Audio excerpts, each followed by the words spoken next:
Good morning, distinguished speakers, ladies and gentlemen, and my dear fellow alumnus. It's great to see all of you online on a Sunday morning. Thanks to the internet, online connectivity, and the Diamond Dozen apps, staying safe indoors does not mean missing out on meeting interesting people and imbibing positives from the work and life. Over the past several months, we have been able to put together online programs to keep our ABN community not just engaged, but also meet a range of inspiring people who can help shape your idea and thoughts. ABN, the business networking arm of IATA, has been engaging you with the objective of helping you hit the refresh button on emerging trends on a range of topics. This Sunday too, you'll be delighted to know that we have three illustrious speakers. In the changing scenario, it is imperative to integrate engineering with entrepreneurial skills. ABN has not just realized the need, but has been quick to act as a sounding board for members seeking advice, and it has been encouraging successful entrepreneurs to create a platform where technical skill and business know-how meet. This networking arm has touched our lives in more ways than one. With over 60% of our alumni being entrepreneurs, it was an organic decision to float ABN as a dynamic entrepreneurial ecosystem that caters to both domestic and global markets. It's not just a talent pool, it is also a space for established entrepreneurs. As we all know, agriculture is the lifeline of Indian economy. It contributes to approximately 16 to 17% of India's GDP and employs approximately 50 to 55% of the workforce in our country. There is a fair degree of concern over what will happen in the future, especially post this life-threatening disease. I think every challenge is an opportunity. COVID-19 is an opportunity for Indian agri-tech startups to showcase how technology intervention and innovation in agriculture can solve the problem of not only yield, but also fasten the entire agri supply chain. The COVID-19 pandemic has forced us to rethink our status quo and adapt to a new reality. It has reinforced the importance of sustainable food systems. It has also highlighted the strong links that exist between our health and ecosystem. We have witnessed that agriculture cannot survive solely on traditional methods and desperately needs large-scale technology intervention, which will in turn boost healthy production and revenue. As per available reports, India is home to more than 450 agri-tech startups and is set to grow at a rate of 25% annually. The sector has received in excess of US 250 million in funding, which is a clear indication of the agri-tech industry's growth. 2021 will no doubt be a year full of challenges with various issues to resolve. However, with greater investor interest and government participation, agri-tech companies can surely address immediate problems that threaten the agricultural space. Fundamental issues like poor soil quality, water shortage, low quality seeds, etc., has crippled the agriculture sector. Only agri-tech companies can fill this gap quickly with the help of high-end technology like blockchain, artificial intelligence, remote sensing, data analytics, various IoT devices, etc. Agri-tech firms are equipped to provide viable farming solutions, and the activity in this industry will multiply manifold post this pandemic. These enterprises will create positive impact and will lead India's journey towards overall digital agricultural transformation. The future of agriculture will be smart, controlled, precision farming that will help in sustainability, as proved during this coronavirus crisis. We can help the economy bounce back more quickly and help feed the needy. We can also hit the market more quickly and help the customers. The dynamics of agriculture is going through a metamorphosis, and the agri-tech industry is bound to change the way business of agriculture will be conducted. And that could well bring about another green revolution like transformation in India. Today, we have three illustrious guest speakers to deliberate on the topic emerging trends in agri-tech startups. Passion, skills, and proficiency are fundamental to innovation and development that drive lasting growth and solve societal changes of the future. Given their backgrounds, they are more suited to talk about emerging trends in agri-tech startups. Friends, put your hands together to our guest and let me have the privilege of introducing them to you. Dr. K. Manivanan's profile reached like a dream. After finishing his bachelor's degree in agriculture from Annamalai University, he did his master's degree in horticulture and PhD from TNAU Coimbatore. He is currently the Dean Faculty of Agriculture in Annamalai University campus. He has held a slew of vital positions and organized national seminars. He has guided several PhD scholars and has several research publications to spread both in the domestic and international magazines, and has also participated in several national and international seminars. He has been awarded the fellowship of the Indian Society of Ornamental Horticulture and is a fellow of CHAI. A very warm welcome to you, sir. Our second guest speaker too is distinguished in many ways. Dr. J Padmanabhan has a postgraduate degree in agriculture and a PhD in horticulture from Annamalai University. He is currently a senior faculty in the Department of Horticulture with over 17 years of experience. He has several research publications to his credit in the national and international forums in horticulture. He was part of various research projects funded by National Agriculture Innovation Project and National Medicinal Plant Board. His area of interest includes pre-harvest management, agri-tech, and entrepreneurship.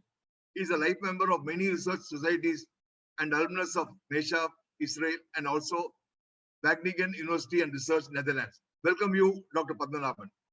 Our third guest speaker, our own illustrious alumnus, Mr. K.R. Annamalai, has a graduate degree in chemical engineering and belongs to the 76th batch. Started his career in Gammon India Fertilizer before moving to Carborundum Universal and then to Saudi and was a factory manager in an abrasive factory until 1997. Played an active role in Bhuj after the earthquake and was involved in several infrastructure projects in Bhuj. Has been practicing organic farming for well over a decade. He's well versed with polyhouse and hydroponic farms and provides consultancy assignments for the same. He is the director Apache Polyhouse, Pudukkottai. Mr. Annamalai is also a visiting professor in a government agriculture college. Welcome you, sir. With a good lineup of speakers with distinguished experience, I'm not going to extend my speech because I would like them to take over.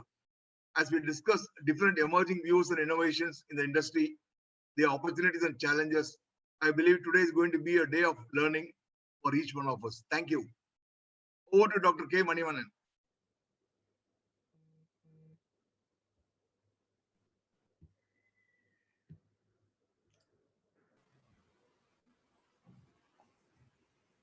Yeah, Dr. Padmanabhan, Manivanan sir is there or?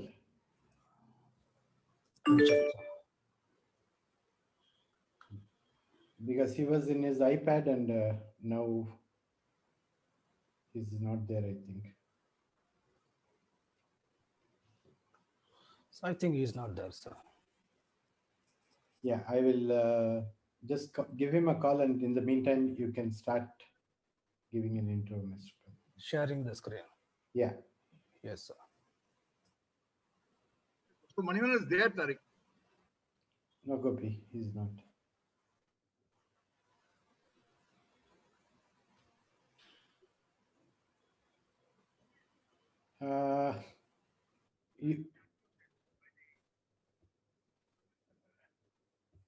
In which name are you there, sir? 1 minute, sir.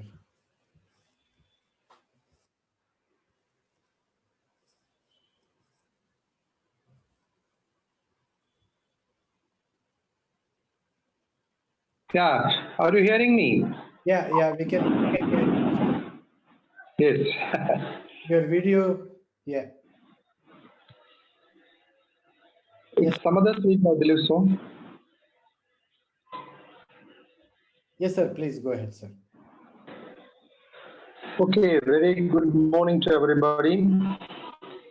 I'm very much glad to be here for the second time in this platform where a lot of things are happening, and it is supposed to be the 23rd session of this ITOS technical wing, which meticulously plans and organizes such kind of a webinar, rather we can say, or a Zoom meeting, where a lot of people are very much interested to listen for the technologies in so many areas.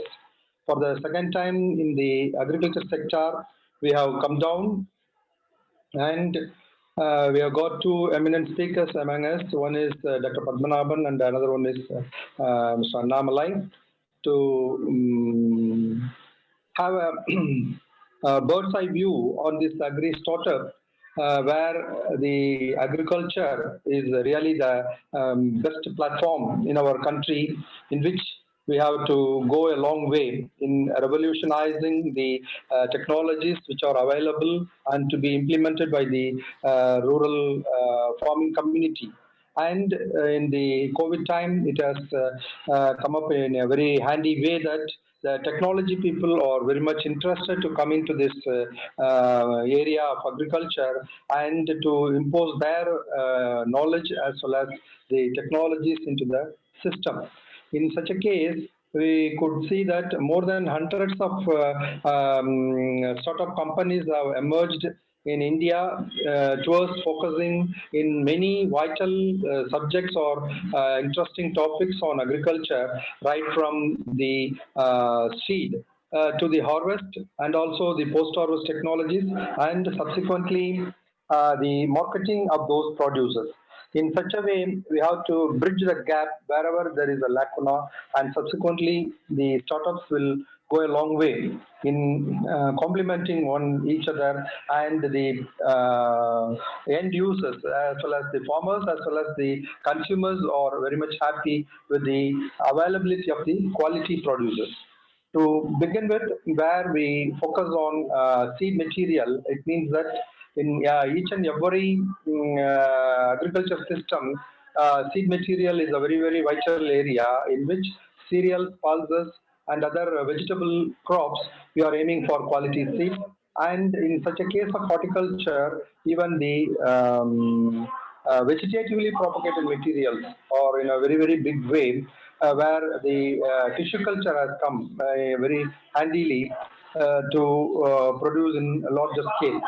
For example, in banana, the tissue culture is the only platform where we can have the quality planting material without the disease or the pest incidences.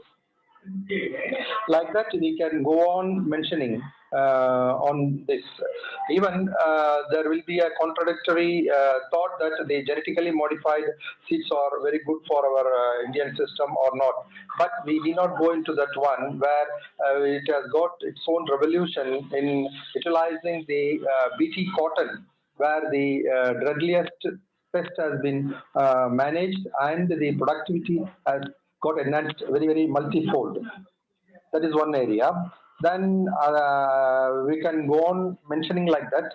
Even in paddy, where some kind of new technology has been adopted, the SRI technique for cultivation, and for that purpose, where we were going for seedling production in the nursery right in the field, and subsequently transplanting has taken up with the laborious involvement of physical labor of the laborers, agricultural laborers. Whereas in recent times, a lot of standardization has come to shorten the area of nursery, and also the seed rate has come down in a very, very drastically. It has got reduced, and the technology adopted is very nice, and it produces quality seedlings, and the planting methods also got improved by means of transplanters. The Japanese technology has come down in a very, very big way, where the transplanters are involved for planting of rice, and per acre expenditure on cultivation has got reduced subsequently, whereas in the end where we go for the harvest, the harvesters have come where in previous cases we were all engaging the farm laborers. It was a very, very tedious process, and the pilferage was very, very high on the count.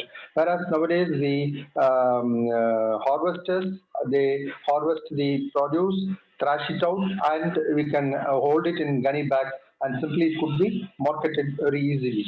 It is one example in the case of paddy. Like that, we can go on talk about even the pulses and also the millets. In case of production technology for those cereals, millets and pulses, now the traditional paddy varieties have re-emerged. We can say that it has got the re-emergence in the consumer point of view, where the nutritious quality food grains are required. We are aiming for the traditional paddy varieties like Yane Kauni or red rice or something like that. A lot of varieties are available, very, very nutritious, and also we are having more price on that. Normally, a kg of ponni is costing around 50 or 55 rupees, whereas this kind of traditional rice varieties are in the market ranging from 90 rupees to 140 or 160 rupees, like that. So the marketability is very high on that count. This is one thing, and also where we are linking this agriculture as well as the technology, the IT, the information technology is also on a very, very handy thing where the weather forecasting is a very fundamental one, which is a vital area in which the farmers are having or gaining knowledge when the monsoon arrives or the cyclonic impact is there, or otherwise the heavy downpour is there. Accordingly, they can very well plan the planting season as well as the harvesting schedule also. In such a way, the cropping sequence is to be modified where the natural vagaries are changing drastically. So, the precise weather forecasting is a very, very fundamental, vital thing. In this area, we can concentrate upon. And the other one is with the GPS and also other technologies, we can very well identify the potential underground water level. So as the pumping or taking out the underground water for irrigation purposes could be very well managed, where we go for deep borewell, digging of deep borewells in those required areas. This is one area, and moreover, the soil fertility status can also be very well identified with the available nitrogen, phosphorus, and potassium. These major nutrients are very, very vital, and beyond that, we are also focusing upon the micronutrients and secondary nutrients. Those things could be very well analyzed with a very qualified laboratory in normal convention method.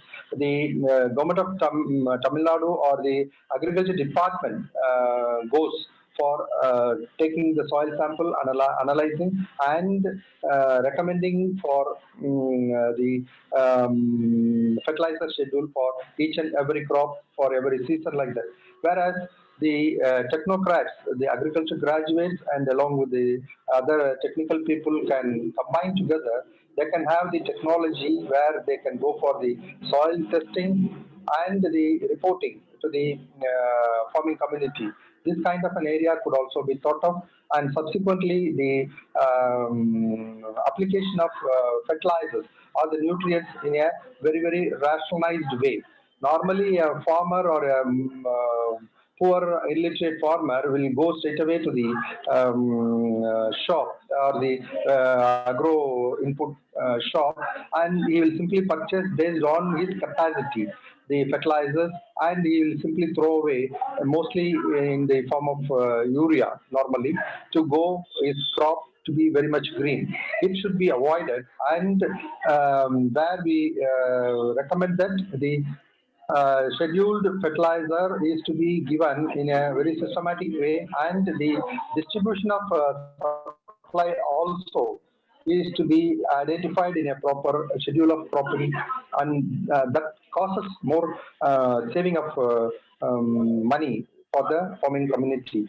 Subsequently, the pest and disease management is also one area where proper forecasting and as well as the efficient management of pest and disease is a very, very vital part, in such a way that the proper recommendation of pesticide or a fungicide and the massive spraying, even the drone technology is nowadays practiced, where the mass spraying could be adopted. The community spraying is recommended rather than the single farmer using his own spray two times or three times and wasting money on that count. Whereas the community spraying for a quite larger area, collectively, where the group of farmers can organize themselves through the sort of companies, it will be very advisable go for community spraying of any pesticide or fungicide, like that. We can effectively manage the disease or the pest. And subsequently, the last part is the harvesting of any produce. In that count also, the middlemen are playing a major role in deciding upon the pricing where the produce is glutting in the market. And also the government is also not in a very helpful way to timely procure the produce, especially in the delta region where the paddy growers are suffering a lot. You could have observed this time also because of unscheduled monsoon rains, heavy rains. Lot of areas have got flooded, and the matured paddy is flooding in that place where the produce could not be properly harvested and it has got germinated. So, if it is what I can say, when the direct procurement centers are available, the farmers can very well harvest and take it away to the DPC, what we call, to market their produce. Otherwise, the middlemen play a major role, and the mill owners, they fix up the price, and the farmers who receive the actual cost will be suffering a lot. They will be getting very minimal price for the produce what they have got, though the yield is expected to be on the higher side. Similarly, even in vegetable crops also we can say, if it is a very networked marketing system. In this marketing system also we can suggest to go for online marketing or the rationalized marketing. For this purpose also the government is coming forward to provide the FPO, Farmers Producers Organization, or FPZ, what we call Farmers Producer Company. This kind of a networking among the farmers with the intellectual input of technocrats as well as the agriculture graduates, it will go a very long way in helping the farming community. And even I observe that a lot of technical people are very much interested to come down to the farming area where they can invest a lot and they can reap the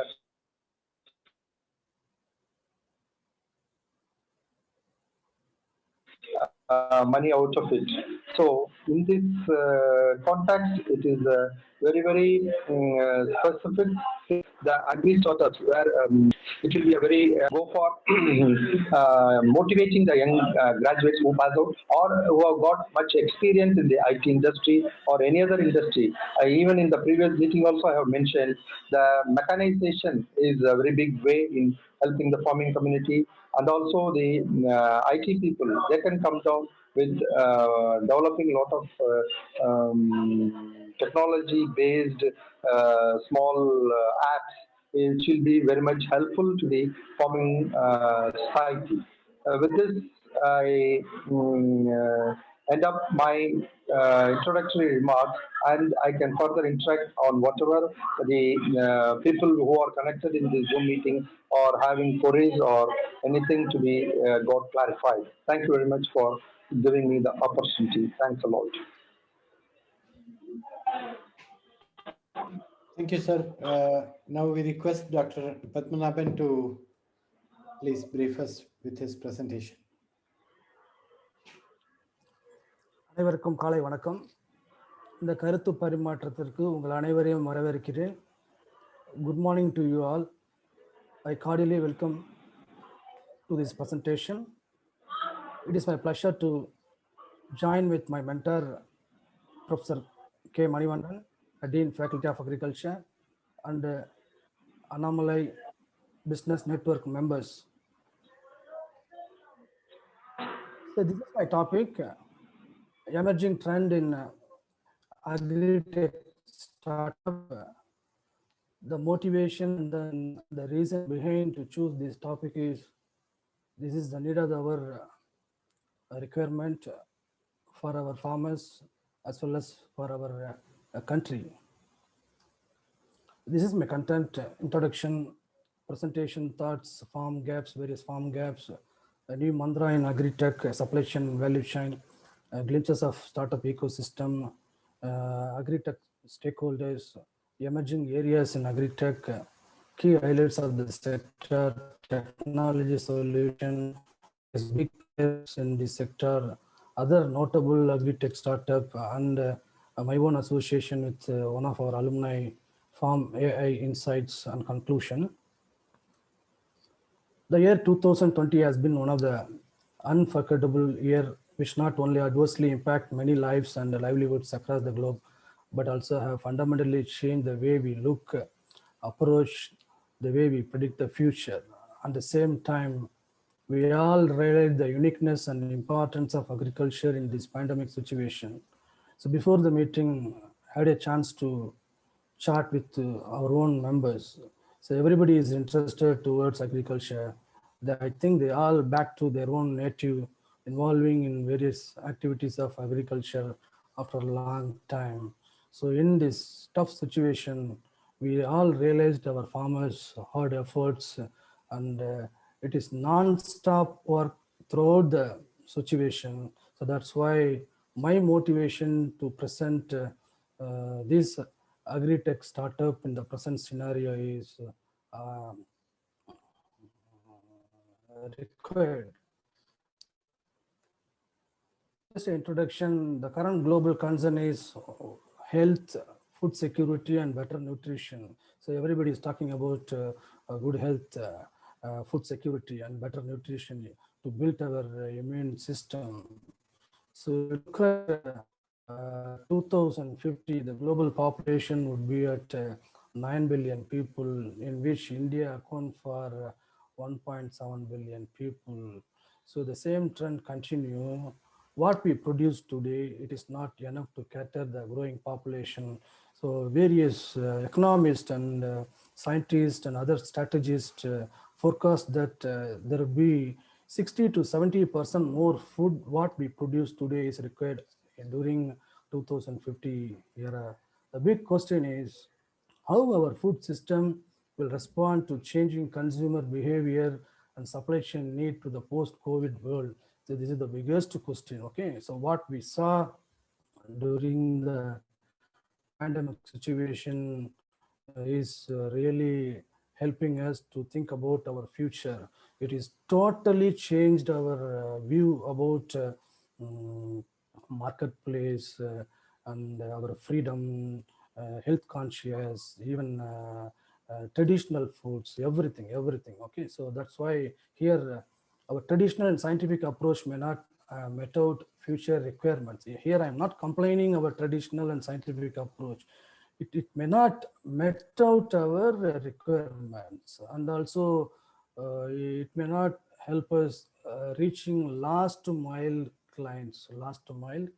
So with this note here I'm concluding the current trend is towards direct to consumer or farmer. It is on a D2C at doorstep. Okay, so I'm sitting in two-tier city throughout the pandemic period, maybe 3-4 months not there. After that, I'm getting all my stuffs at my doorstep, even groceries or food or clothes or gadgets, everything. So that is the power of a digital platform. That is the power of startup in the recent days and the recent years. So all my thoughts towards agri startup with this line, direct to customer or direct to farmers at doorstep. That is the future mantra of Indian agriculture as well as Indian consumers. So presentation thoughts. To aware about agri-tech startup ecosystem. Most of you from a engineering background as well as business background. So most of you entrepreneurs. Okay, so it is matter of time to involve yourself in the agriculture ecosystem. So to get aware what is going on, what is the current trend in the industry. So all this awareness I'm going to enlighten. And then second is about to motivate entrepreneurs to think about agri-tech venturing. Most of you involving in agri-tech venturing or various agriculture related activities, even if it is a farming or even if it is selling organic produce or even if it is drip irrigation or fertigation or terrace gardening or hydroponic, it is all comes under agri-tech venturing. But the thing is, we have to think a bigger picture, not a regional or not a small level of picture. Okay, we have to think a bigger picture. So that is the ultimate thought of this particular presentation. And then the third opportunity is to become an angel investor. Okay, so I'm not ready to initiate any startup, but I'm having a fund to support young entrepreneur, agri-tech entrepreneur, or I'm able to invest, I'm able to park my money in growing companies. Okay, so if you have an analytical skill to understand the agri-tech industry, so you may be a angel investor. So that is also opportunity from this presentation. And fourth one is to set up a consortia. Even why not? You can think about anomaly business network to form a consortia and group of expertise people to analyze the sector, to analyze the company, and then notify promising future agri-tech company to invest your own money. So other way, you are also supporting the ecosystem to encourage young entrepreneur and part of the growing venturing. Okay, so this is my presentation thoughts. So here I'm directly coming to farm gap. So all this gap equal to opportunity. So last several decades, we are speaking about the same gap. Only we are reacting in the recent years. Okay, so lack of access to quality input on time. A farmer is ready to apply. We don't have a money to buy. We don't have a idea about what to apply. So these are all the things still continuing. So we have to come across all these lackings, all these farm gaps. That is a huge business opportunity in the name of agri-tech. Okay, for example, second about interpretation of weather data.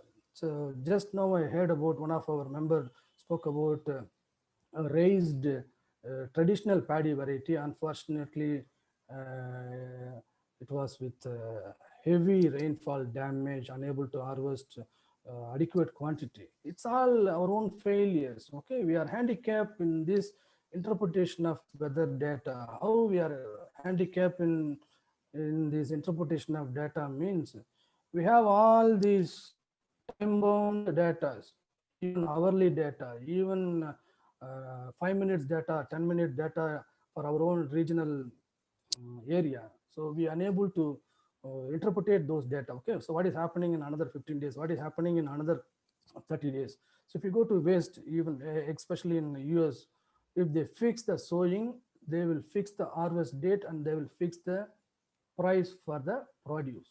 Without fixing the price, without fixing the harvest date, they don't do sowing. So that kind of weather interpretations are there.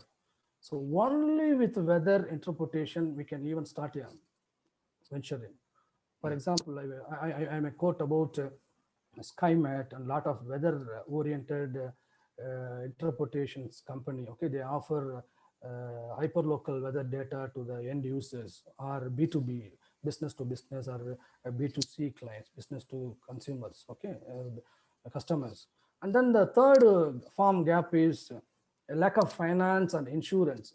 Government is insisting do insurance, please do insurance in every season, in every occasion, every region. Okay, but our farmers are not listening, not to do kind of scope.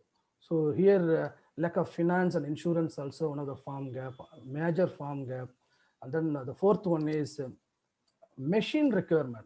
If I am a marginal and small farmer, I don't have any machines, I don't have any tractor, I don't have any transplanter, I don't have any plower or any other harvester involving in agriculture operation. But if I am readily getting at the time of my requirement, I would be happy. But here it is a huge gap. See, in the current situation, everyone is ready to harvest the paddy crop, but the thing is, we are not getting harvesting machine. So lack of access to machine requirements. That is also one of the huge farm gap. And then the fifth one is affordable service to farmers. What kind of affordable service? Okay, the spray service or advisory service or soil service, I mean soil mapping service or seed portfolio service. What to give the best all these affordable services to the farmers is lacking. So still they are considered as a low profile clients. So some farmers are very intelligent, some are with experience, they are doing the farming activities. Still major portion of farmers under lack of information, and then of course lastly, I mean, market linkage and better price. So every farmer and every consumer is doing this sort of business for ultimate price. So at the time of harvesting, after harvesting, they don't get best price due to lack of access to market. So that is also great opportunity. And then digital crop scouting, advisory, and marketplace. That is also emerging up very well. Okay, I don't go to farm. I don't want to go to farm with with remote location, with my own place. I can monitor my farm activities, putting motor switch, and then giving us grouping all the services to do farm activities, and based on the advisory, precision, real-time advisory. So what kind of pest infestation is there, or preventive things, what need to do in advance. So all these things comes under digital crop scouting. This is also one of the major area growing up very well in India. And then next about precision and high-tech cultivation. I think most of you were discussing about precision and high-tech cultivation, like hydroponics, or terrace garden, or vertical garden, or so many soilless media culture, etc. Okay, so that is also a huge scope with minimal space, maximum output. So that is the mantra behind high-tech cultivation or any other forms of modern cultivation. And then of course, post-harvest facility, lack of access to post-harvest facility. That is a huge drawback for us. Lack of access to post-harvest facilities, lack of access to post-harvest facility. So what kind of post-harvest facility? People are not familiarized to post-harvest facility. Okay, people are thinking that just throwing the seed and at last just harvest. After harvest only our real challenges arise. What kind of challenge? How to safeguard all those grains, all those perishable in safer way, how to pack it, how to neatly present to end users. This is all biggest gap in perishable commodity, especially horticulture commodity. And then of course, value added product. So lack of access to value added product. I am having lack of infrastructure to do small pickle making things. I'm having acid lab. I don't have access to pickle making things. So these are all the kind of lacking things with farming community.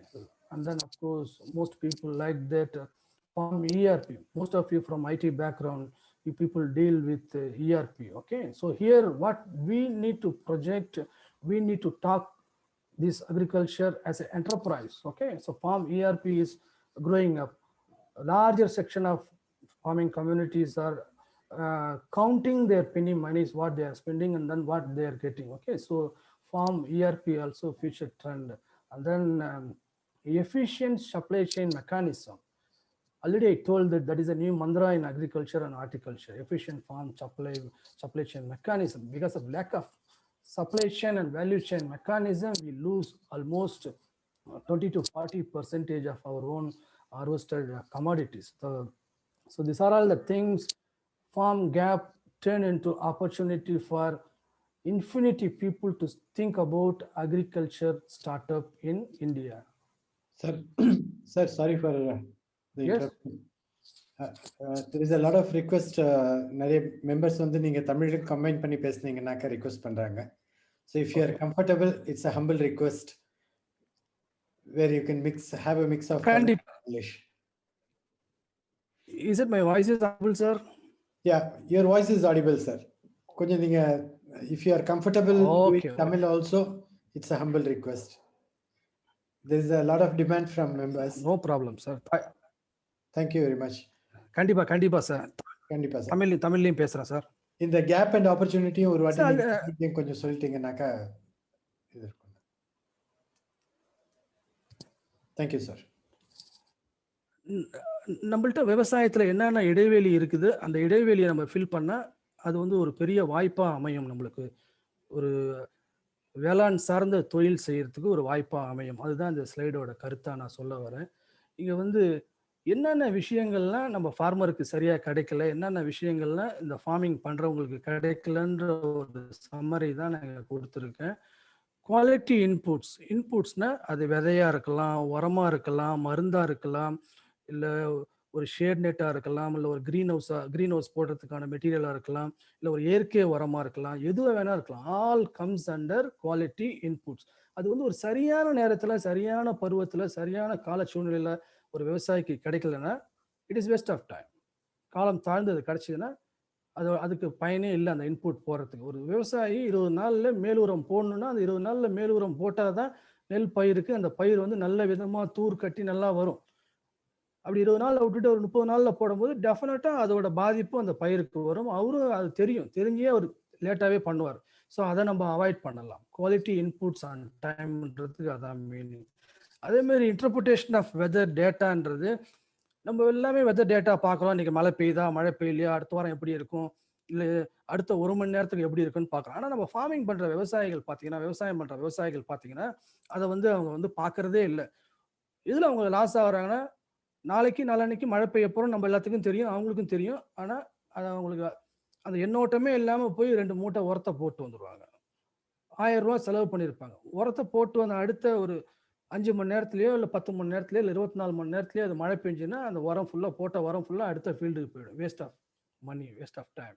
அதே மாதிரி அவங்களுடைய பண தேவைகள், அவங்க அந்த விவசாயம் பண்றதுக்கான பண தேவைகளை கொடுக்கறதுக்கான கம்பெனிகள் கோஆபரேட்டிவ் மட்டும்தான் டிபெண்ட் பண்ணியிருக்காங்க. Of course some banks are supporting. இப்போ வந்து நிறைய micro financing institution, non banking financial institutions நிறைய வந்திருக்கு. ஃபார் எக்ஸாம்பிள் சமுனதின்னு ஒரு கம்பெனி வந்து ஃபினான்ஸை மட்டுமே இந்த விவசாயிகளுக்கு எப்படி வந்து பணத்தை மூலதனமா வச்சு அவங்களுடைய வாழ்வாதாரத்தை உயர்த்துறதுன்ற ஒரே அப்ஜெக்டிவ்க்கு அந்த கம்பெனி இயங்குது. அதே மாதிரி பார்த்தீங்கன்னா கவர்மெண்ட் மிஷினரி எல்லா சீசன்லையும் எல்லா பருவத்திலையும் முக்கியமான பயிருக்கு இன்சூரன்ஸ் சொல்லுது. ஆனால் நம்ம யாருமே அதை வந்து பொருள்படுத்தவே மாட்டோம், சீரியஸாகவே அதை எடுத்துக்க மாட்டோம். அந்த இன்சூரன்ஸ் பண்ணியிருந்தா இப்போ நிச்சயமா இந்த மழை பாதிப்புல நம்ம தப்பிச்சிருக்கலாம். ஏன்னா முளைச்சிருச்சுன்னு சொன்னாங்க நிறைய பேர், அறுவடையே பண்ண முடியல, அறுவடை பண்ற மிஷின் ஃபீல்டுக்குள்ளேயே போக முடியாத கண்டிஷன்ல இருக்கு. ஸோ இதெல்லாம் இன்சூரன்ஸ் நம்ம பண்ணியிருந்தோம்னா, வருஷம் இன்சூரன்ஸ் பண்ணியிருந்தோம்னா நம்மளுடைய பாதிப்புல இருந்து ஓரளவு குறையறதுக்கு வாய்ப்பு இருக்கு. இப்போ இந்த இன்சூரன்ஸை மட்டுமே கொடுக்கறதுக்கான கம்பெனிகள் நிறைய வந்துருச்சு. நீங்க நினைக்கிற மாதிரி இன்சூரன்ஸ்னா சிதம்பரம் அஃபெக்டட்னா சிதம்பரம் ஃபுல்லா இன்சூரன்ஸ் கொடுக்குற காலம்லாம் ஃபியூச்சர்ல மலையேறி போயிடும். எப்படி வித் டெக்னாலஜி இன்சூரன்ஸ் வரப்போகுதுன்னா, my farm is different from neighbour farm, even 500 meter distance is unique difference in insurance in the future. 500 metre இடைவெளியே மிகப்பெரிய இடைவெளியா இன்சூரன்ஸ்ல இன்னும் ஒரு 5-10 வருஷத்துல வரப்போகுது. Farm case or farmer case sensitive insurance புரோட்டோகால்லாம் வரப்போகுது. ஓகே, ஸோ இந்த பகுதியில் மழை பெஞ்சு பாதிப்பு இருக்கும், பக்கத்தில் ஒரு 2 கிலோமீட்டர்ல மழை பெஞ்சு பாதிப்பு இருக்காது, அவருக்குலாம் இன்சூரன்ஸ் கிடைக்காது. அந்த மாதிரி ஒரு தொழில்நுட்பத்தின் அடிப்படையில் இன்சூரன்ஸ் செக்டார் வந்து வர்றதுக்கு வாய்ப்பு இருக்கு. அது it's a great opportunity. So அதே மாதிரி மெஷின் ரிக்வயர்மெண்ட், வேளாண் இயந்திரங்கள் சரியான நேரத்தில் சரியான அந்த வேலைக்கு கிடைக்கிறது இல்லை. கவர்மெண்ட் மிஷினரிஸ் நிறைய சப்போர்ட் பண்றாங்க, இருந்தாலும் அவங்களுக்கு இப்போ நான் லேசர் லெவல் பண்ணணும்னா நான் போய் கவர்மெண்ட்ல போய் ரீஸ்ட் பண்ணணும். ரீஸ்ட் பண்ணால் எனக்கு 3 மாதம் 4 மாதம் கழிச்சு சீனியாரிட்டியில் வரும். அந்த 3 மாதம் 4 மாதம் கழிச்சு சீனியாரிட்டியில் பார்த்தீங்கன்னா எனக்கு ஃபீல்டில் கிராப் எஸ்டாப்ளிஷாக இருக்கும், எனக்கு அதை பயன்படுத்த முடியாத சூழ்நிலை இருக்கும். அதே மாதிரி எனக்கு டிராக்டர் வேணும், அதே மாதிரி எனக்கு வந்து பவர் வீடர் வேணும், அதே மாதிரி எனக்கு வந்து ஒரு எக்யூப்மெண்ட் வேணும், என்னோட நிலத்தை நான் சீர்திருத்தணும் அப்படின்னா அதுக்கான வாய்ப்புகள்ல ஸ்மால் அண்ட் மார்ஜினல் ஃபார்மர், சிறு குறு விவசாயிகளுக்கு அது கிடைக்கல, இன்னும் கிடைக்கல. அது வந்து ஒரு எட்டாக்கனியா தான் இருக்கு. அதை மட்டுமே முன்னெடுத்து பண்ற அக்ரிடெக் கம்பெனிஸ் நிறைய வந்திருக்கு. சிறு குறு விவசாயிகளுக்கு இந்த மிஷின் சப்போர்ட்டா கொடுக்கணும், அனைத்து நேரங்களையும் அனைத்து ஆபரேஷனுக்கும் கொடுக்கணும். ஃப்ரம் விதை டு அறுவடை, விதை பாவுவதிலிருந்து அறுவடை வரையும் கொடுக்கணும்னு அவங்களுடைய ஒரு இயக்கமா இருக்கு. ஸோ அதை ஃபில்பில் பண்றதுக்கு நிறைய கம்பெனிஸ் இப்போ எமர்ஜ் ஆயிருக்கு. அதே மாதிரி affordable service to farmer. What kind of affordable service to farmer? பக்கத்துல காட்டு விவசாயி என்ன விதை போடுறானோ அதே விதையை தான் நம்ம போடுறோம். பக்கத்துல தக்காளி போட்டா நம்மளும் தக்காளி, அந்த பக்கம் வெண்டை போட்டா நம்மளும் வெண்டை. பாத்தீங்களா மார்க்கெட்ல flooded with வெண்டை, flooded with தக்காளி. What will happen? The price is 1 rupee per kg வந்துடும்.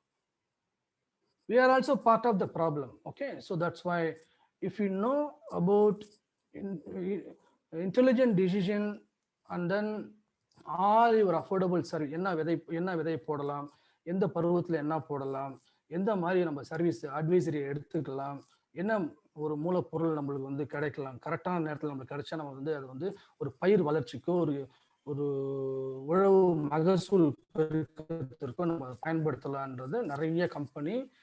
Farming as a service, that is ultimate aim is affordable service to the end users or last mile clients. So that is the motive of AgriTech startup, one particular group working on affordable service to the farmer. And then market linkage and better price. அறுவடை பண்ண விவசாயி இல்லை அறுவடை பண்ண customer பெரு விவசாயியா இருந்தாலும் சரி, சிறு விவசாயியா இருந்தாலும் சரி, குறு விவசாயியா இருந்தாலும் சரி, அவர்கள் அறுவடை பண்ண பொருளை சரியான விலைக்கு சரியான நேரத்துல நல்ல லாபத்துல வித்தாங்க அப்படின்னு இதுவரையும் பாத்தீங்கன்னா அதுக்கான வாய்ப்புகள் வந்து மிக மிக மிக மிக குறைவு. எந்த விவசாயிடம் அந்த பொருளை பாதுகாத்து வைக்கிற அந்த ஃபெசிலிட்டி இருக்குதோ, இன்ஃப்ராஸ்ட்ரக்சர் இருக்குதோ, அதற்கான பாதுகாப்பு வசதி இருக்குதோ, மேபி பெரிய விவசாயிகள்கிட்ட மட்டும்தான் அந்த பாதுகாப்பு இருக்கும். ஸோ மற்ற சிறு குறு விவசாயிகள் அறுவடை பண்ண உடனே அது என்ன ப்ரைஸ் டிமாண்ட் சொல்றாங்க அந்த ப்ரைஸுக்கு கொடுத்துட்டு வெளியில வர வேலையில தான் இருக்காங்க. So market linkage, better buyer for better price கொடுக்குற கம்பெனிஸ் நிறைய வந்திருக்காங்க. அந்த கம்பெனிஸை பத்தி நம்ம பார்க்க போறோம். அதே மாதிரி digital crop scouting. What is called digital crop scouting? நான் வந்து ஒரு ஃபீல்டில் போய் நேரடியாக விவசாயம் பண்ணணும்னு அவசியமே இல்லை. If it is with GPS monitored with satellite technology, என்னுடைய latitude and longitude, my field boundaries are squared, I can do farming with the help of technology.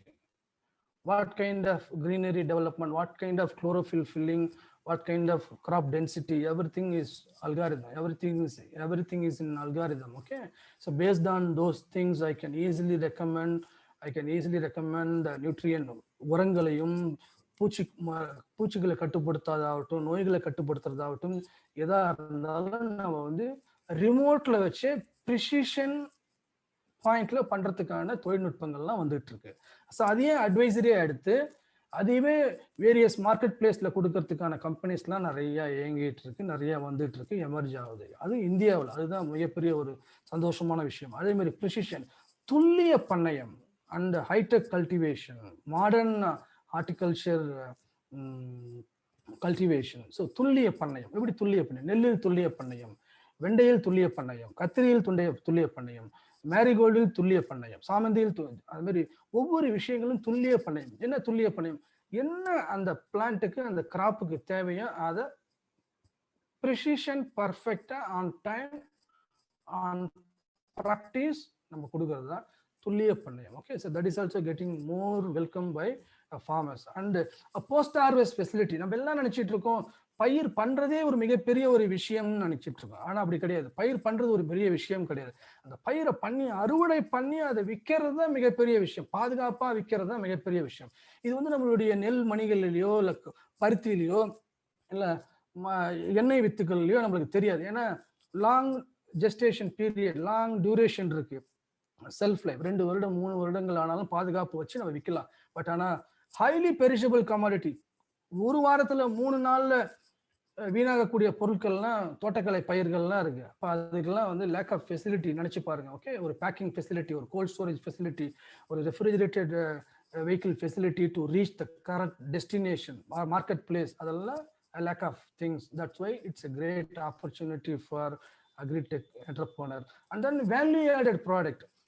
இந்த போஸ்ட் ஆர்டர் ஃபெசிலிட்டின்னு சொன்னோடனே எனக்கு ஒரு ஞாபகம் வருது. கோயம்புத்தூர் பேஸ்ட் ஒரு என்டர்பிரனர், கீரைக்கடை.comனு நினைக்கிறேன். கீரை உங்களுக்கு எல்லாத்துக்கும் தெரியும். ஒரு நாள் நீங்க ஓப்பன்ல வெளியில வச்சிருந்தாலே டோட்டலி ஸ்பாயில்டு. அவர் இந்த கீரையை மட்டும் வச்சு ஏறக்குறைய ஒரு 30-40 வகையான கீரையை டெய்லி 4 ஹவர்ஸ்ல எண்ட் யூசர்ஸை கஸ்டமரை கோயம்புத்தூர் மாவட்டம் முழுவதும் அவர் ரீச் பண்றாரு. It's a great initiative by the gentleman. பேர் எனக்கு ஞாபகம் இல்லை. அது ஒரு மதுரையில் ஒருத்தர் இருக்காரு. ஓகே, ஒரு கீரையே வீணா போற கீரையே 12 மணி நேரத்துல வீணா போற ஒரு கீரையே 4 மணி நேரத்துல ஃபீல்டு ஃப்ரெஷ்ஷா அதை பேக் பண்ணி மண் இல்லாம தூய்மையா கன்சியூமருக்கு கொண்டு போய் டோர் ஸ்டெப்ல கொடுக்கறது தான் இப்போ இருக்கிற ட்ரெண்ட். ஓகே, விவசாய கன்சியூமர் வந்து மார்க்கெட்ல போய் வாங்குறதோ சூப்பர் மார்க்கெட்ல போய் வாங்குறதோ அந்த காலங்கள்லாம் இன்னும் அடுத்த 5-10 வருடங்கள் மாறப்போகுது. நம்ம இப்ப பேசிட்டு இருக்கோம். அது மாதிரி வேல்யூ ஆடட் ப்ராடக்ட், ஒரு பொருளை மதிப்பு கூட்டப்பட்டு அதை விற்கும் போது அதுக்கான விலையானது மிகுதியா கிடைக்குது. நம்ம ஃபார்மர் பண்ற மிகப்பெரிய தப்பு வந்து அதை மதிப்பு கூட்டல் பண்ணாம அப்படியே ராவா விற்கிறது தான். இங்க வந்து அனைத்து விவசாயிகளாலும் மதிப்பு கூட்டப்பட்டு பண்ண முடியும்னு பார்த்தா இண்டிவிஜுவலா பண்ண முடியும்னு பார்த்தீங்கன்னா பண்ண முடியாது. ஏன் பண்ண முடியாதுன்னா அவங்களுக்கு அந்த ஃபெசிலிட்டி இல்லை, வசதி இல்லை. இந்த மதிப்பு கூட்டுதல் பண்ணுவதற்காகவே ஸ்டார்ட் அப்ஸ் நிறைய வந்திருக்கு, நிறைய கம்பெனிஸ் இயங்குது. ஸோ அந்த கம்பெனி கூட நம்ம ஒருங்கிணைத்தோம்னா அந்த ஃபெசிலிட்டியை, சென்ட்ரல் ஃபெசிலிட்டியை நம்ம பயன்படுத்துவதன் மூலயமா அந்த மதிப்பு கூட்டுதலை நம்ம முன்னெடுக்கலாம். ஃபார் எக்ஸாம்பிள், காட்டு யானம்னு ஒரு ட்ரெடிஷ்னல் வெரைட்டி நிறைய பேர் டேஸ்ட் பண்ணியிருப்பீங்க. சுகர் பேஷண்ட்டுக்கெல்லாம் ரொம்ப யூஸ்ஃபுல்லான ஒரு ட்ரெடிஷ்னல் வெரைட்டி. அந்த காட்டு யானை வந்து வெறும் அரிசியா வாங்கினா கிலோ 150 ரூபா 160 ரூபா வாங்குறாங்க. அதே காட்டு யானத்தை நீங்க பவுடர் பண்ணி அல்வா பண்ணீங்கன்னா 1 kg அல்வா, காட்டு யானம் அல்வா காஸ்ட் அபவுட் 300 rupees. 2 மடங்கு அதோட வேல்யூ மதிப்பு கூட்டப்படுகிறது. Okay, so here the opportunity for a value added product. And then next form ERP. ஒரு தொழில் வாய்ப்பா விவசாயத்தை எப்படி பார்க்கறது அப்படின்னா, அதை வந்து ஆரம்பம் முதல் முடிவு வரை நம் செலவு செய்யும் தொகை, நம் நிர்வகிக்கும் பொருள், நம்ம அதனோடு ஒருங்கிணைத்து பயணிக்கும் அனைத்து விஷயங்களையும் நம்மளுடைய கட்டுப்பாட்டில் வச்சு அதை மேனேஜ் பண்ணாதான் விவசாய சார்ந்த தொழிலானது ஒரு லாபகரமான தொழிலா இருக்கும்.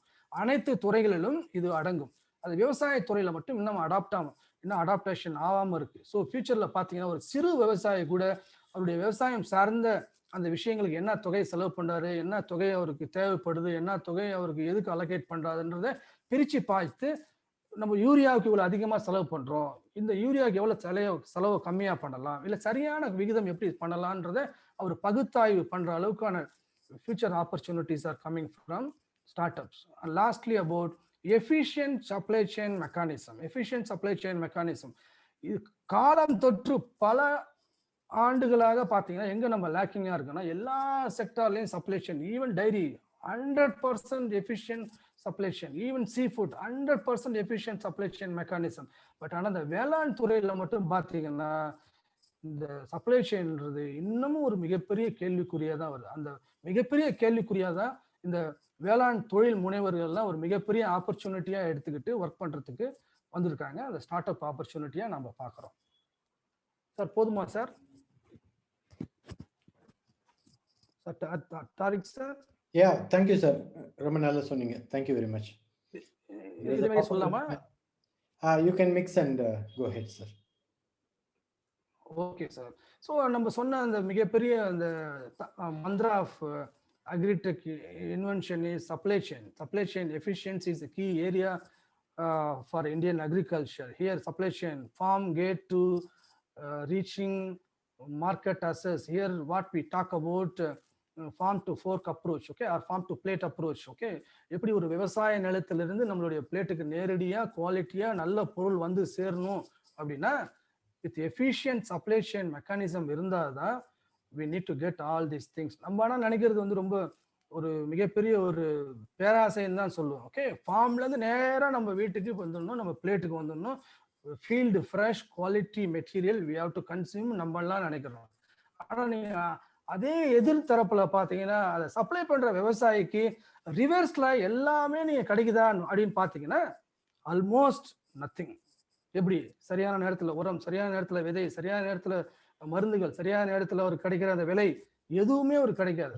பட் ஆனா மக்கள் வந்து தொடர்ந்து அதுக்கு போராடிட்டு தான் இருக்காங்க. விவசாயிகள் அதுக்கு தொடர்ந்து போராடிட்டு தான் இருக்காங்க. அந்த போராட்டத்தை போக்குவதற்கு தான் இந்த various entrepreneurs, various giants in agriculture involving in this kind of startup initiative. Here farm gate, delivery of input, sourcing of produce, micro processing unit, and then intermediate, maybe about mandis and FPOs nowadays called as intermediate in terms of middleman. Middleman oda job இப்ப யார் பார்க்கறான்னு பார்த்தீங்கன்னா mandis and FPOs, okay, organized farm producer organization.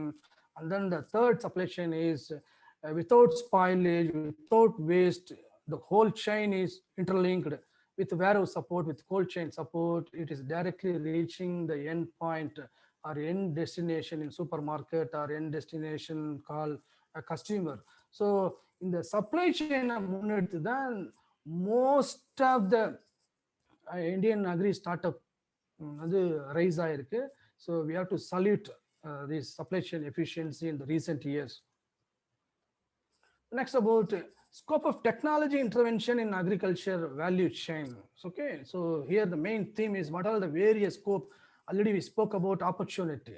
So here, what are the various technology intervention? Okay, input and knowledge, the value chain stage, input and knowledge. What are the technology required? Getting agriculture input directly over phone at the doorstep or through my mobile, through surfing to my doorstep, okay, or through the digital platform to get to my doorstep. So that is the thing is rising up nowadays. And then weather forecast through weather apps. That is also a new technology intervention is rising up. And decision support solution for farmers like selling crop at appropriate price. Already I told that in the name of market linkage and better price. Okay, so if you link with particular company, they will search who is the best buyer, what is the best price, what is the best market, nearby market, or what is the transportation cost to spend to get the best price. All these metrics, all this data, they will give it to us. So based on the decision, we have to take our call to sell the produce. Okay, and then a pest management solution and nutritional management solution. Precision soil analysis. Based on the precision soil analysis, we have to give what kind of inadequate things in our own field to recommend. இப்போ நம்ம விவசாயிகள் என்ன பண்றாங்க, standard recommendation. என் தாத்தா பயன்படுத்தினாரு, என் அப்பா பயன்படுத்தினாரு, இப்போ நான் பயன்படுத்தினேன். 2 மூட்டை யூரியா, 1 மூட்டை டிஏபி ஆர் 1 மூட்டை பொட்டாஷ், அவ்வளவுதான். என்னுடைய நெல் விவசாயம் முடிஞ்சு. அங்க தேவையே இருக்காது 2 மூட்டை யூரியா, அங்க தேவையே இருக்காது 1 மூட்டை பொட்டாஷ். எக்ஸஸா இருக்கும் ஒரு ஃபீல்ட். பட் அவர் தெரியாம காலம் தொட்டு 10 வருஷமா 20 வருஷமா அதே அந்த ரொட்டீன் ப்ராக்டிஸை தான் அவர் ஃபாலோ பண்ணிட்டுவார். ஆனா பார்த்தா என்ன பண்ணுவாரு, 30 மூட்டை தான் அறுவடை பண்றேன்னு. ஆனா அவர் வந்து கம்ப்ளைண்ட் பண்ணுவாரு, agriculture is loss making business. Okay, so because lack of knowledge on nutritional management as well as lack of knowledge on right pest to diagnose or preventive things to apply. அதெல்லாம் அவருக்கு தெரியாம பண்றது. So AI based sowing advisory, that is also one of the unique feature. Okay, so this season what kind of seed or what kind of crop going to get best price based on demand. We have to analyze 40-50 years of data and then it's all put in algorithm. That's it. If you sow a particular variety, you may get the best price. If you sow a particular crop, you may get worst price this season. Okay, so based on price fluctuation and all other statistics accounts for perfect advisory to fix our crop. And then production, harvesting, transport la enna irukku pathina GSM mobile controlled motor. If I am placing in Chidambaram, my farm at Vallambadugai, I can even switch on my motor at Chidambaram. This all technology came earlier 10 years before. Now it is all even more advanced. If my field is dry, automatically it indicates me to irrigate. So that kind of advanced things are coming up with using various technology. And then high-tech irrigation systems like drip and sprinkler. So nowadays all this drip and sprinkler even adopted in open field, that too with precision farming. ஒரு பசுமை குடில், ஒரு green ஹவுஸ்ல தான் பண்ணக்கூடிய அந்த trip and sprinkler பாத்தீங்கன்னா இப்போ ஓப்பன் ஃபீல்ட்லயே வந்துருச்சு. Even farmers are doing drip irrigation based paddy cultivation. Okay, drip irrigation based open field traditional flower cultivation. So these are all technology intervention, recent development with the help of startups. And then auto steering tractor powered by GPS. That is also manless tractor also possible in future. And counting machine. If I am cultivating open field tomato, if I am cultivating greenhouse capsicum, with using of drone, I can calculate total population and then total biomass and then total number of branches. I can easily calculate about estimated yield. Based on the estimated yield, I can easily work it out, my estimated return for the season or estimated yield for the year. So I can easily calculate those things with crop counting machines. And machine learning algorithm to differentiate between weeds and crop. Maybe future this is the technology is commonly employed. So farmers are struggling to control weeds. Okay, through drones, it is automatically applied chemical or spray herbicides directly in the head of weeds, not in the head of a crop. Even if it is sprayed in the crop, it won't affect the main crop. It is all going to happen in another 5 years of time. And then the third in value chain stage, processing and storage. That's also, I told earlier, lack of post harvest facility and value addition. So here, machine based imaging technology to sort out color, size, type. So here, what we people are eating apple, imported apple, it's all from Italy, it's all from America. மேலை நாடுகள்ல இருந்து நம்மளுக்கு apple நிறைய வருது. அந்த ஆப்பிள்ல பாத்தீங்கன்னா எந்த ஒரு பூச்சியோ புழுவோ வருவதற்கான வாய்ப்பு கிடையாது இங்க வர வரையும். ஏன்னா அவங்க எல்லாமே சென்சார் பண்ணி ஸ்கிரீன் பண்ணி அதை வந்து ஒரு ஏற்றுமதிக்கு முதல் தரமான பொருளாக தான் நம்மளுக்கு தராங்க. Certified commodity, global gap certified commodity. ஆனா நம்மளால இந்தியாவில இருந்து ஒரு பொருளை ஏன் மேலை நாடுகளுக்கு ஏற்றுமதி பண்ண முடியலன்னா, so we don't have a sophisticated technology. Only corporates, only big groups are having the technology. Small farm can't afford to do this technology. So அவங்களால விற்க முடியாது. சந்தைப்படுத்துதல் பாத்தீங்கன்னா நம்மளால ஒரு டிஸ்ட்ரிக்டை விட்டோ இல்லை ஒரு மாநிலத்தை விட்டோ நம்மளால இப்ப தாண்ட முடியல. So these are all handicap for us. So startups are working to cross the border or even for export.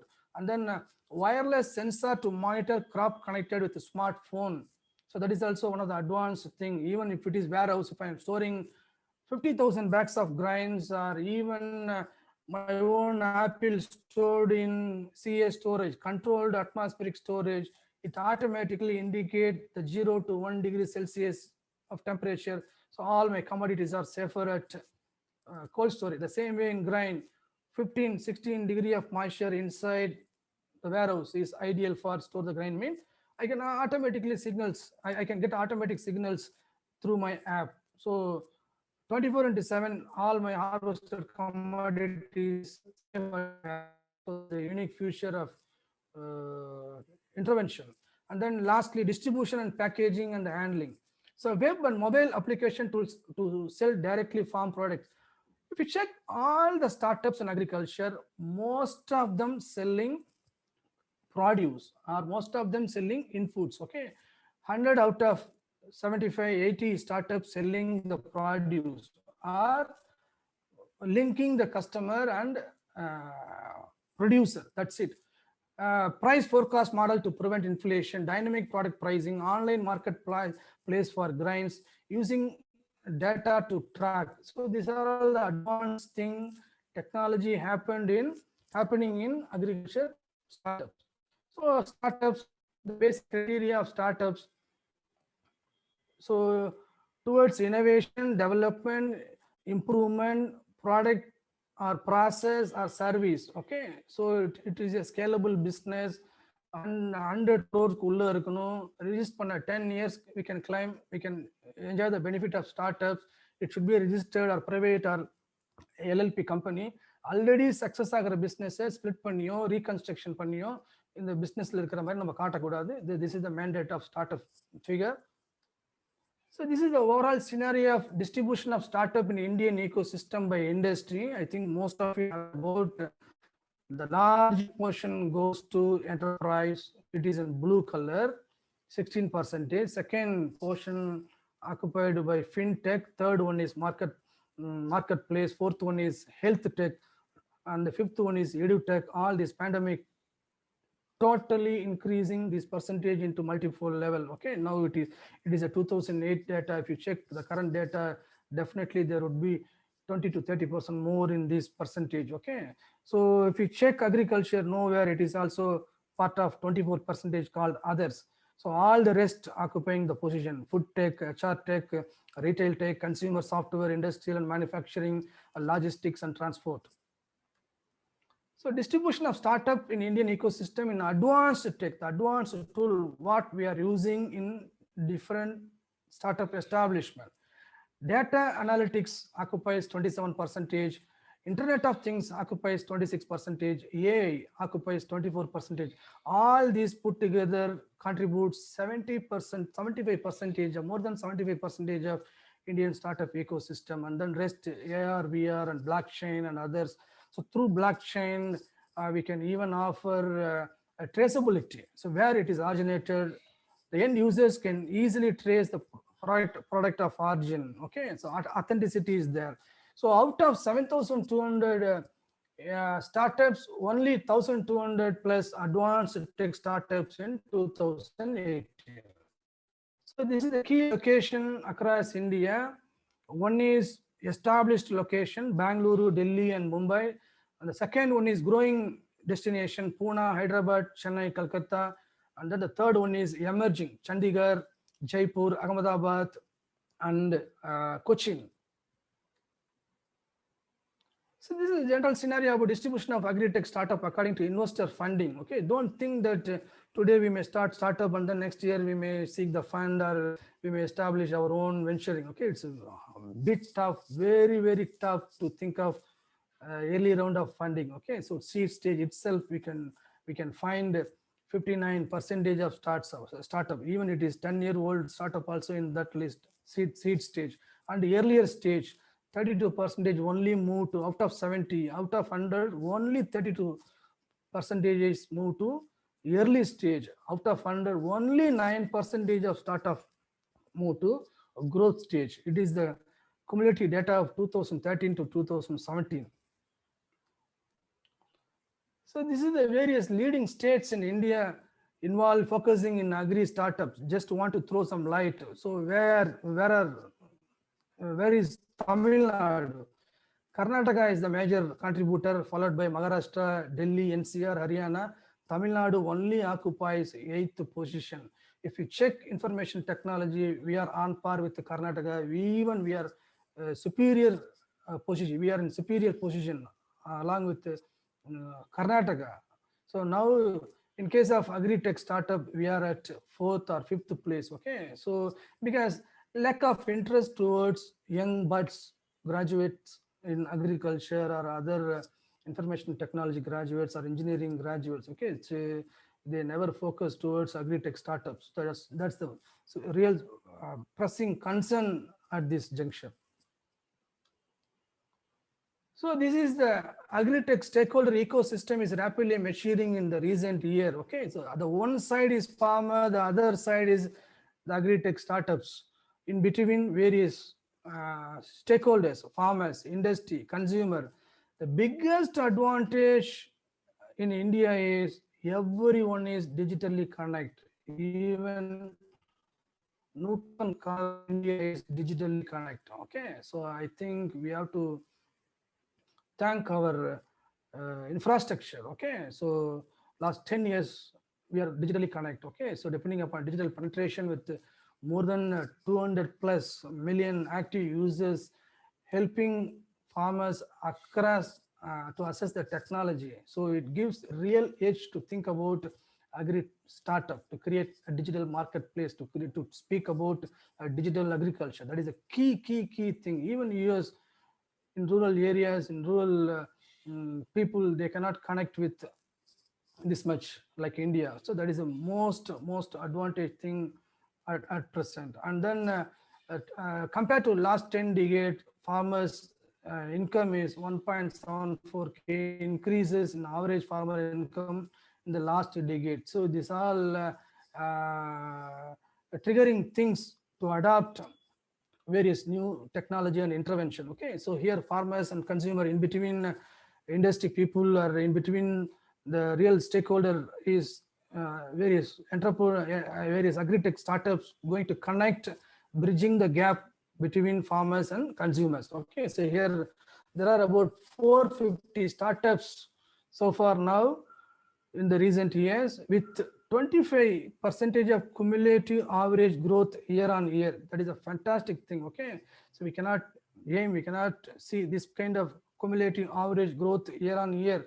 So that is the best part. And then the other end, Indian startups, Indian agriculture startup attracting, eagerly looking more fundings from pan-India presence as well as global funding. So that is a great sign to think about agri-tech startup across India. Okay, so every year the percentage is 300%, 400%, 500% increasing over last 5 years.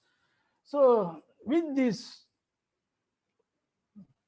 presentation, unlike other sector, agri-tech is making India for the world.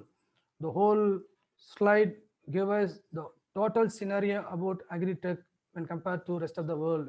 Startups all over the world 3,103 during 2018-19 data. Okay, every 9 or 10 startups in globe, one emerge out from India. I'm talking about only agri-tech.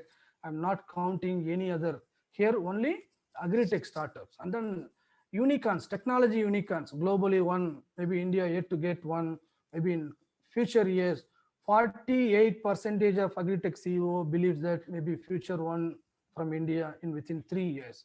And funding growth, that is the greatest advantage for Indian destination. Funding growth, 2x funding growth across the globe. If you check India, the funding growth is 10x. This is because of diversified people, diversified states, diversified climatic conditions. If you fit a particular app for Indian customer, it is eligible for the throughout the globe. So that much of diversified and that kind of diversified things what we have. Tamil Nadu is unique, Karnataka is unique, Maharashtra is unique, West Bengal is unique. If you adjust with all these things in one particular app or one particular digital platform, the market is yours. So 10x opportunity, growing opportunity when compared to a global same competitors. And then market exploration also advantage for us. Global candidates only with less than 5% of destination, I mean 5 destination. But Indian startup, agri startup reaching 25 different destinations. So that is the reach, global reach. Indians always reach globally. So this is the unique example of agri-tech startups in India. Key highlight of the sector, the top 6 startups in the sector is Samanidhi Financial. They are into finance, microfinance. They finance, do farming. And AgroStar, again, they offered A to Z, one of the leading big guy in agri-tech startup present days. And then Ninja Card, it is also on par with Samanidhi and AgroCard. They are also working with perishable commodities, linking farmers and consumer and giving fresh commodities. A jumbo tile, crop pin, like digital platform, way cool. It is one Chennai based. So these are all the prominent 6 from agri-tech as far as now. And then top 6 investors in the sector are Tiger Global, B Next, Ankur Capital, Omniware. These are all the top investor in the sector. They always constantly invest in this particular sector. So year-on-year growth is 25%. 2019 data revealed that there are about 248 US dollar, 248 million US dollar is funding is attracted through various agri-tech startup. Maybe in future 2030, even if it is close to 10 billion, people are estimating 10 billion. Key solution. These are the key solution. Digital infrastructure to enable real-time access to farmers across the country. Okay. So cold chain and warehouse monitoring significantly boost farmers' income. Creating direct market linkage through digital platform. And storage monitoring based on Internet of Things. Digitalization of mandis and FPOs. That is a great opportunity there to connect all the mandis already there. Even with the private kirana stores or like FPOs, digitally connected means even we can get flawless product at every time, 24/7. And then domain specific product development support the industry. Okay, so what people are thinking, all these agri startup established by technograds or other than agriculture graduates. So that is the point to look out. So what they are thinking, they forget about the basic aspect of the sector, the basic ecosystem. Okay, so directly they are giving sophisticated things, one product for all players, one product for all the farmers. So it won't definitely work it out. It won't definitely work it out. So be domain specific product development. So I'm going to give one example for domain specific product development in the last. Okay. Again, technology solution. Most people we heard that, and then Gopis are also introduced a lot of terminology from here: GPS, artificial intelligence, big data analytics, monitoring, traceability, credit issue, timely financing, digital loans. Nowadays, we are going to get digital loans and market access. So this is the key area. Technology contributes more to give the solution. Okay. So next, I'm moving to the main part of the presentation: new emerging business opportunity in agri-tech, market linkage, digital agriculture, better food, farming as a service, financing. The whole agri-tech is divided into the major broad category called this 5 category. Okay, market linkage, improving supply chain and taking farmer product directly to consumer. Here I will give you one example.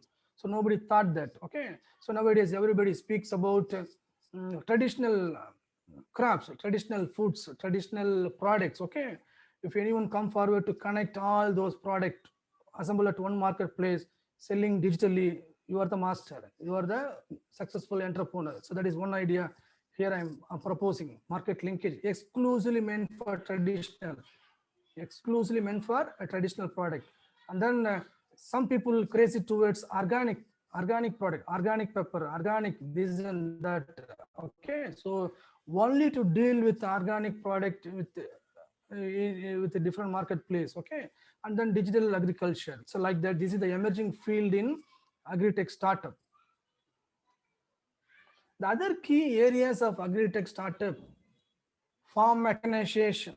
Even you can rent out all this machine, exclusively farm mechanization startup, to rent out all the farm mechanization equipments or machineries, like Uberization or Ola Uber concept. Okay, so if you buy all the mechanization and offer through rental service, you can get maximum benefit out of it. Okay, so only renting option, farm mechanization, weather analysis, seed portfolio advisory, nursery establishment. Nowadays precision nursery establishment is coming up.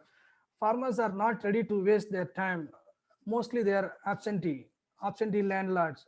They don't have a time or multiple work or less concentration. So nowadays third party commercial nurseries are coming up very well. Okay, even if it is vegetable, even if it is paddy, I'm going to present one paddy model. Okay, soil mapping, crop scouting and advisory, geotagging, traceability.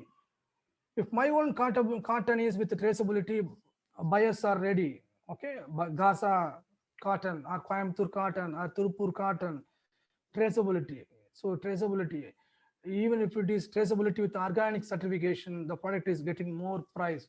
Hydroponics also one more avenue, great avenue is there. Vertical and terrace farming, organic farming also getting momentum after the pandemic situation. Quality certification, quality product always getting best price. If you sell quality product through digitally, you get best price. And then drone application, still it is catching up. Maybe in another 2-3 years, all the policies towards drone application is very successful. All the operation, seed sowing, pesticide application, all through drone application is possible in another 2-3 years. Nowadays in experiment. And then irrigation technique, irrigation technology, sophisticated irrigation technology, even open field, even in greenhouse, irrigation technologies, remote monitoring is coming up very well, and crop insurance. So based on those 5 segments, here I am listing the industry leaders in the segment. Okay, earlier I told that there are about 5 major broad segment in agri startup. In that one, market linkage, what it is: improving the supply chain. Their ultimate goal, aim is to improve the supply chain from farm gate to reaching a consumer. So who are all in the market? Ninja Cart, Crow Farm, Ecozone, FarmLink, AgriLeaks, Waycool, Our Food. There are a lot of players, more than 50-60 players in this particular segment. This you are seeing Ninja Cart. They are the market leader in market linkage. They sell more products in their own platform. Okay, actually they are selling to B2B segment, business to business segment. Okay, even though they are helping the farmers, their business concentration is towards B2B. See, recently they have get the funding opportunity of 165 million US dollar. Okay, so market linkage, provide a digital platform which connect farm output with the consumer or customer. It is one of the most easy way to take farmers product directly to the end user, simply connecting the product from farm to consumer. So earlier I spoke about the mantra of agri-tech, supply chain. This mantra they took and then they are doing successful business venturing. The second one is better access to inputs. Like Amazon, these are all mini Amazons, mini Flipkart kind of thing. Related to agriculture, they are selling A to Z product in agriculture, they are selling. Big Hat, Agrostar, Gramophone, Dehat. All these are all big giants in 2 years of time. Okay, I took this 2018-19. Now even they are very big in the present situation. Okay, so Agrostar is one of the most valued agri-tech startup in Indian ecosystem in the recent years. The other side is a Gramophone. So even exclusive products meant for agriculture, if you connect consumer or farmers, most welcome. Even you can think of this particular safest way of agri-tech startup establishment. Okay, group or assemble all the product in the sector and then offer through digitally. Okay, so anyway, in 5 years, 10 years, you may get a better price valuation in this particular. Okay, so no harm in that, because you are only dealing with inputs, not perishable commodity, not perishable commodities. Perishable commodities always risky. Okay, so here we are only dealing with manufactured inputs or finished items to use for production. The third segment is traceability and real-time access to information. Even we can club with digital and precision agriculture based on business offer innovation technology. Okay, so Fasal, Farm ERP, Krishi Hub, Agnes, Cropin, Kisan Raja, a lot of companies involving in digital agriculture. In that, Agnes is market leader in warehouse assessment, storage grains and storage product assessment. Within a minute, they can give you the moisture content of our own grain. Okay, so Cropin, they are also industry leader in digital agriculture. So they have 4 or 5 products uniquely fitted for B2B, B2C, and different platform and different verticals. Okay, so here in this segment, Cropin is one of the leader in digital agriculture in India. And then the fourth segment, farming as a service, making service affordable to small and marginal farmers. So this is a very interesting segment, keen to observe this particular segment. Okay, so because here the end users are farmers. Once you give benefit to the farmers, the real benefit to the society, real benefit to the country. So they will improve a lot. Their livelihood definitely will improve. So this is the main aspect of agri-tech startup in India. Okay, farming as a service. Okay, so here EM3 is machine rental service. Tringo also promoted by Mahendra, that is also machine rental service. Agri Bolo also machine rental service. A lot of guys involving with machine rental service or various service affordable to small and marginal farmers. That is a point to think of. Small and marginal. I'm not talking about big farmers. I'm not talking about a contract farming. Here I'm talking about the services, affordable services, meaningful services reaching small and marginal farmers. Okay. And next one is financing.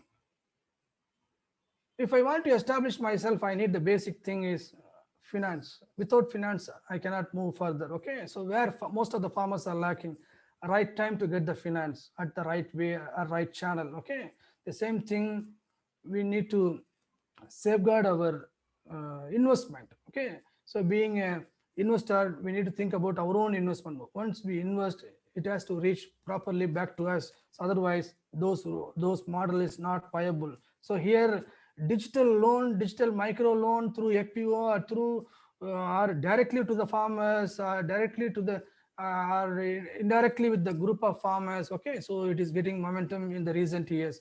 So innovation taking root in farmers financing. Here you look at Farmart, Samunudhi, Jai Kisan, Gram Cover. They are all dealing with finance. Maybe later they may include one more product called insurance. I'm hoping that. Okay, so because one base product is there, the other base product they may other pyramidal product they may add and more. So here the base product is financing the really needy things for small and marginal farmers across India.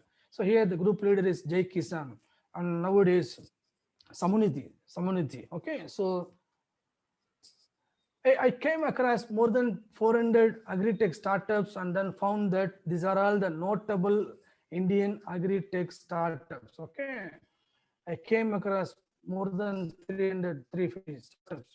அதில் 100-110 start நான் பர்சனலாக evaluate பண்ணியிருக்கேன். How I personally எவாலுவேட்டட்னா downloading app and then reading their product, and then every segment of things need to capture and analyze who is doing better, which app is greatly involved, which is most complicated, which is worst, everything I know about. Okay, in these 100 notable startups I have came across. So start from farm link, so many, some might be you are aware about. And then here I summarized more than, I mean, at 100, in that 100th farm example. So domain specific startup, agri startup. So farm A. So it is initiated by one of our alumni, a good friend called Subhash Chandra Bose. He gave his job, high lucrative job at US, and then came to India, initiated his own startup, Farm AI, Farm Artificial Intelligence. So they are into one particular segment that is called paddy. Selected crop is paddy.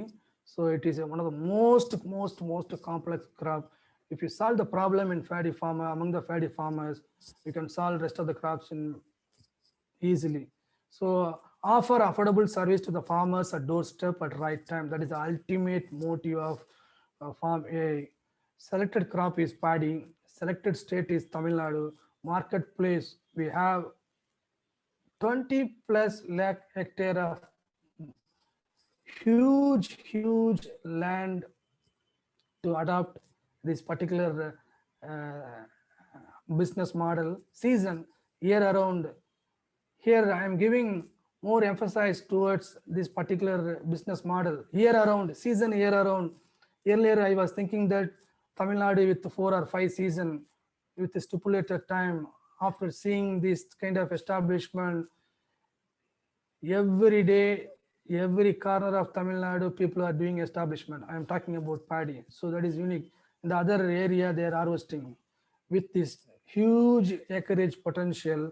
If you address one particular segment, the complete ecosystem perfectly, we are the next unicorn. We are the next unicorn. So this example I'm going to quote. So for example, I don't have a labor or time to raise my nursery. So here I'm giving paddy ecosystem example, domain specific example. I don't have a labor. Nowadays, labor is one of the major problem. வரமாட்டாங்க, எந்த மாதிரி வேலைக்கு கூப்பிட்டாலும் வரமாட்டாங்க, because most of them migrated to cities and metropolitan or some other domain, some other job shifting. Nobody ready to work farm laborers, work as a farm laborers. It is totally changing scenario. Okay, இன்னும் another 5-10 வருஷம் பார்த்தீங்கன்னா ரோபோட்டை வச்சு தான் பண்ற நிலைமைக்கு வந்துரும் போல இருக்கு. லேபரை கிடைக்கிறதுன்றது மிகப்பெரிய ஒரு கஷ்டமான ஒரு விஷயமா ஆயிடும் இன்னொரு 10 வருஷத்துல. அதே மாதிரி அந்த விவசாய வேலைக்கு, பர்டிகுலர் விவசாய வேலைக்குன்னு பார்த்தீங்கன்னா இன்னும் ரொம்ப கஷ்டமாயிடும். So that's why there one of the unique model is very easy, convenient, at the same type R&D type, world-class nursery setup protocol. If you follow the protocol, within a day you can establish, you can set up your own nursery at any surface, even if it is your rooftop, even if it is your flat surface, even if it is in your garden, even if it is in your wetland, even if it is in a farmland. So that is the thing we need to solve. And if I am an absentee landlord, all the service you can get at your doorstep. So somebody franchisee established nursery and then planting activity on behalf of you, okay, and then don't have a machine, affordable machine service for leveling, planting, weeding, spraying, harvesting. I don't have a proper agronomy advice, FX farm prescription, farm advisory service 24/7. Lastly, about I don't have access to farm inputs on time and doorstep, FX Smart online store. So here it is coupled with entire ecosystem product meant for a paddy establishment in the future era to come. See, it is not an art, just farmer practice equal to R&D style of establishment, world-class paddy seedling establishment. It is in rural village near Valangeman. See the well-grown nursery. The same will transplant into the world-class nursery after 15 days. After 15 days, see the uniformity, see the height, see the green. It is a perfect seedling for machine transplanting. This is one of the service provider. He is doing 2,000 acres per season with 10-12 machines, earning more than ₹1 crore per annum. See the mat quality. So nowadays it is all shifted through tractors and lorries. Here you are sitting at Chidambaram, you can establish nursery and then do your transplanting in Tirunelveli. Even if you're sitting at Chennai, Thiruvallur, you can establish your nursery in Hyderabad. That is the future scope of transformation of this industry. One small video I need to play to understand about the ecosystem.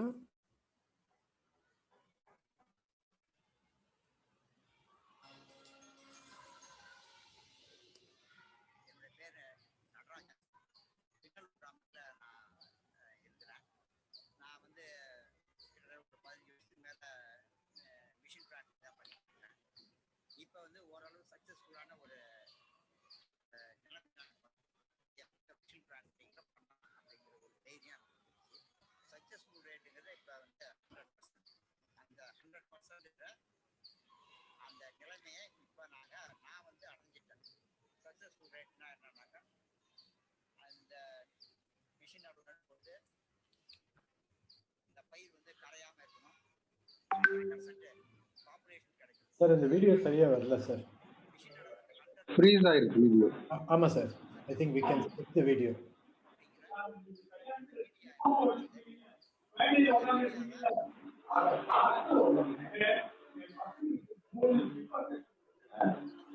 Padmanabhan sir. Sir? The video I think we can skip, sir, because it is not visible to video கேக்கல சரியா.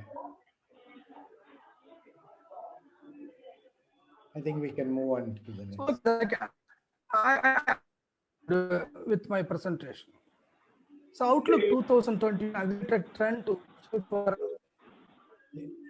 Yeah, I think we can move on to the next slide. Yeah. Yes, sir.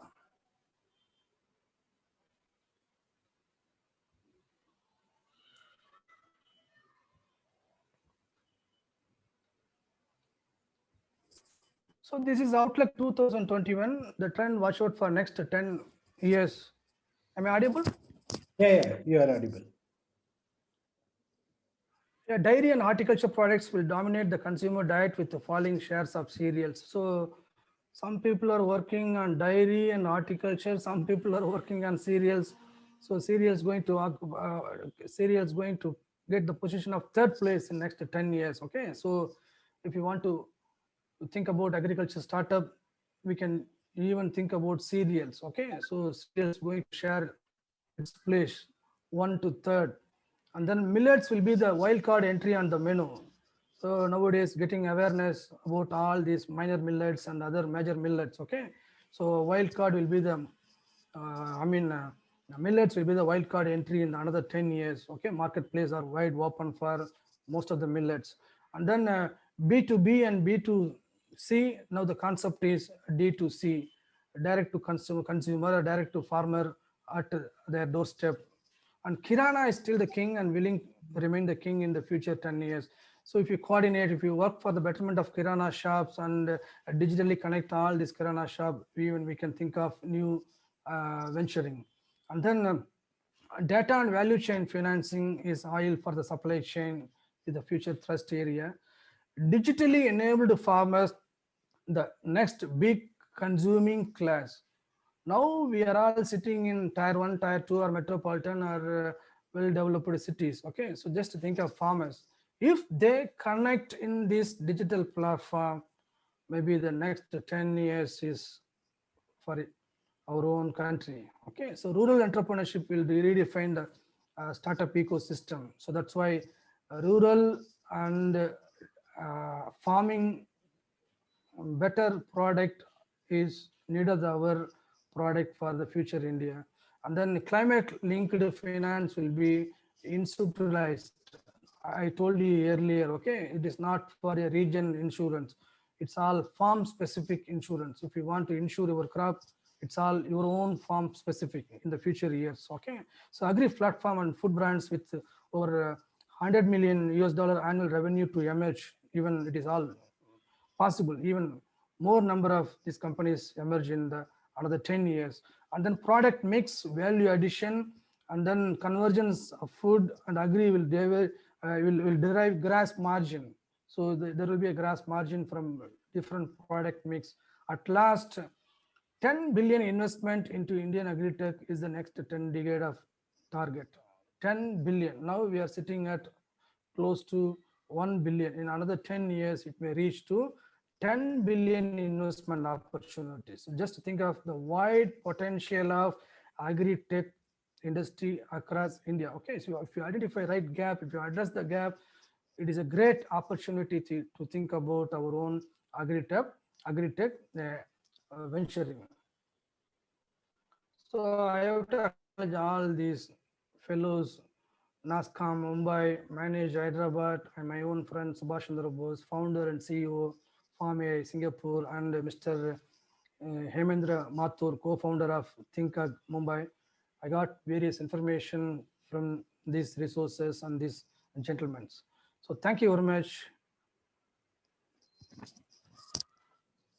Hello.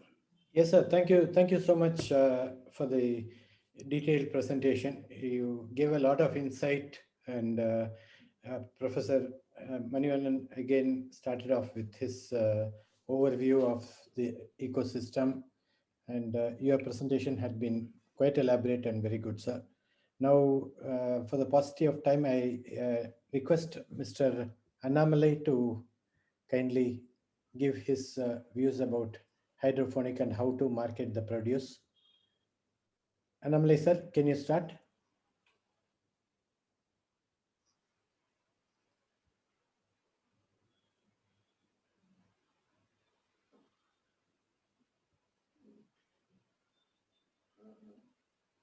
Annamalai, sir, you can unmute and start.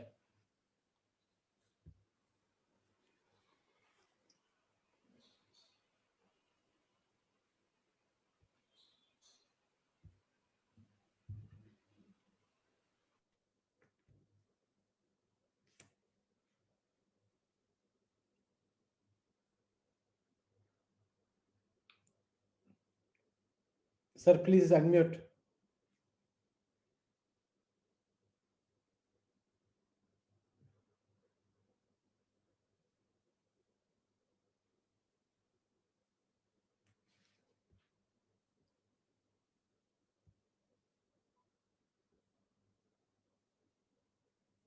Okay.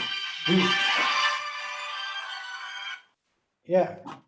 Do you hear me? Sorry, I didn't know. No, no, it's fine, sir. Please go ahead, sir. Okay. Good afternoon, gentlemen. I'm going to talk about, before I talk about marketing of produce from hydroponics, let us have a small recap about hydroponics first, so that those who did not attend last interaction seminar will understand. If they understand the basics, it it will be better, I thought. அதனால ஒரு small recap hydroponics பற்றி last time நம்ம பேசினதை பற்றி ஒரு small recap. ஹைட்ரோஃபோனிக்ஸ்ங்கிறது என்னென்னா normal, there are 3 types of cultivation, 4 types of cultivation. ஒன்று வந்து நார்மல் ஃபீல்டு, அக்ரிகல்ச்சர் ஃபீல்டில் கல்டிவேட் பண்ணுறது. Second one is inside polyhouse, cultivation inside polyhouse. Inside பாலிஹவுஸ்னால அதில் என்ன அட்வான்டேஜ்னா அந்த ஓப்பன் ஃபீல்டில் இருக்கக்கூடிய கிளைமேட்டிக் எஃபெக்ட்ஸ் எல்லாம் இதில் வராது. Rain damage, flood damage, sunlight damage அதெல்லாம் வராது. அதனால ரெண்டாவது பாலிஹவுஸ்குள்ள கல்டிவேட் பண்ணல, நார்மல் ஃபீல்டில் கல்டிவேட் பண்ணுறது ஹரிசான்டல் கல்டிவேஷன், பாலிஹவுஸில் பண்ணுறது வெர்டிகல் கல்டிவேஷன்றதுனால you will get 4 to 6 fold product output. நார்மலாக ஒரு ஓப்பன் ஃபீல்டில் ஒரு 100 kgs வருதுன்னா inside the polyhouse you are likely to get about 500 kgs of product or vegetables or fruits. அதே hydroponics போயில it will be somewhere around 750 to 800 kgs, 1.5 times of what you get in hydroponics. Sorry, 1.5 times of what you get in polyhouse. அதனால இது வந்து இப்போ மார்க்கெட்டிங்கிறது முதல்ல before you invest money in hydroponics or in polyhouse, you should study the market first, because you are going to get good quantity of product, good quantity and good quality product you are going to get. So you should study the ways of marketing. The marketing பண்றது hydroponics product market பண்றதுல 2 category இருக்கு. ஒன்று ஹைட்ரோபோனிக்ஸ்ல small scale hydroponics farm, normally on rooftop or home gardens. இது வந்து maybe around 800 square feet to 1000 square feet பண்ணுவீங்க. It's called a small hydroponic farm. Other one is commercial hydroponic farm. It should be done normally minimum of 10,000 square feet. Sometimes 10,000, 20,000, 40,000 square feet hydroponic farm. It is a commercial farm. Marketing for small farm and commercial farm differ. Small farm rooftop very small quantity output you are going to get, which you will consume for your family, remaining which you can either sell to your friends or your neighbors. Still, if you are left with some product, some vegetables, you can sell it in the Annachi Kada, corner shop. Somewhere in vegetable shop, you can sell it easily. Commercial you have to think of the ways of selling the product. Elaborately, you have to study. இதில் நார்மலாக அந்த மாதிரி பண்ணுறதுல commercial பண்ணோம்னா, see for example, முதல்ல rooftop marketing எடுத்துக்கோம், rooftop hydroponics எடுத்துக்கலாம். Rooftop ஹைட்ரோஃபோனிக்ஸில் வந்து நீங்கள் ஒரு ஃப்ரெண்ட்ஸ் ஒரு 3-4 பேர் சேர்ந்து ஒவ்வொரு ரூஃப் டாப்லையும் போட்டுட்டு இந்த ப்ராடக்டை அவருக்கு கொடுக்கலாம், அவருடைய வெஜிடபிளை நீங்கள் மாற்றிக்கலாம், அந்த மாதிரி எப்படி வேணாலும் பண்ணிக்கலாம். இல்லையா ஒரே ரூஃப் டாப்புக்குள்ளேயே நீங்கள் டிஃப்ரெண்ட் வெஜிடபிள்ஸும் பண்ணலாம்.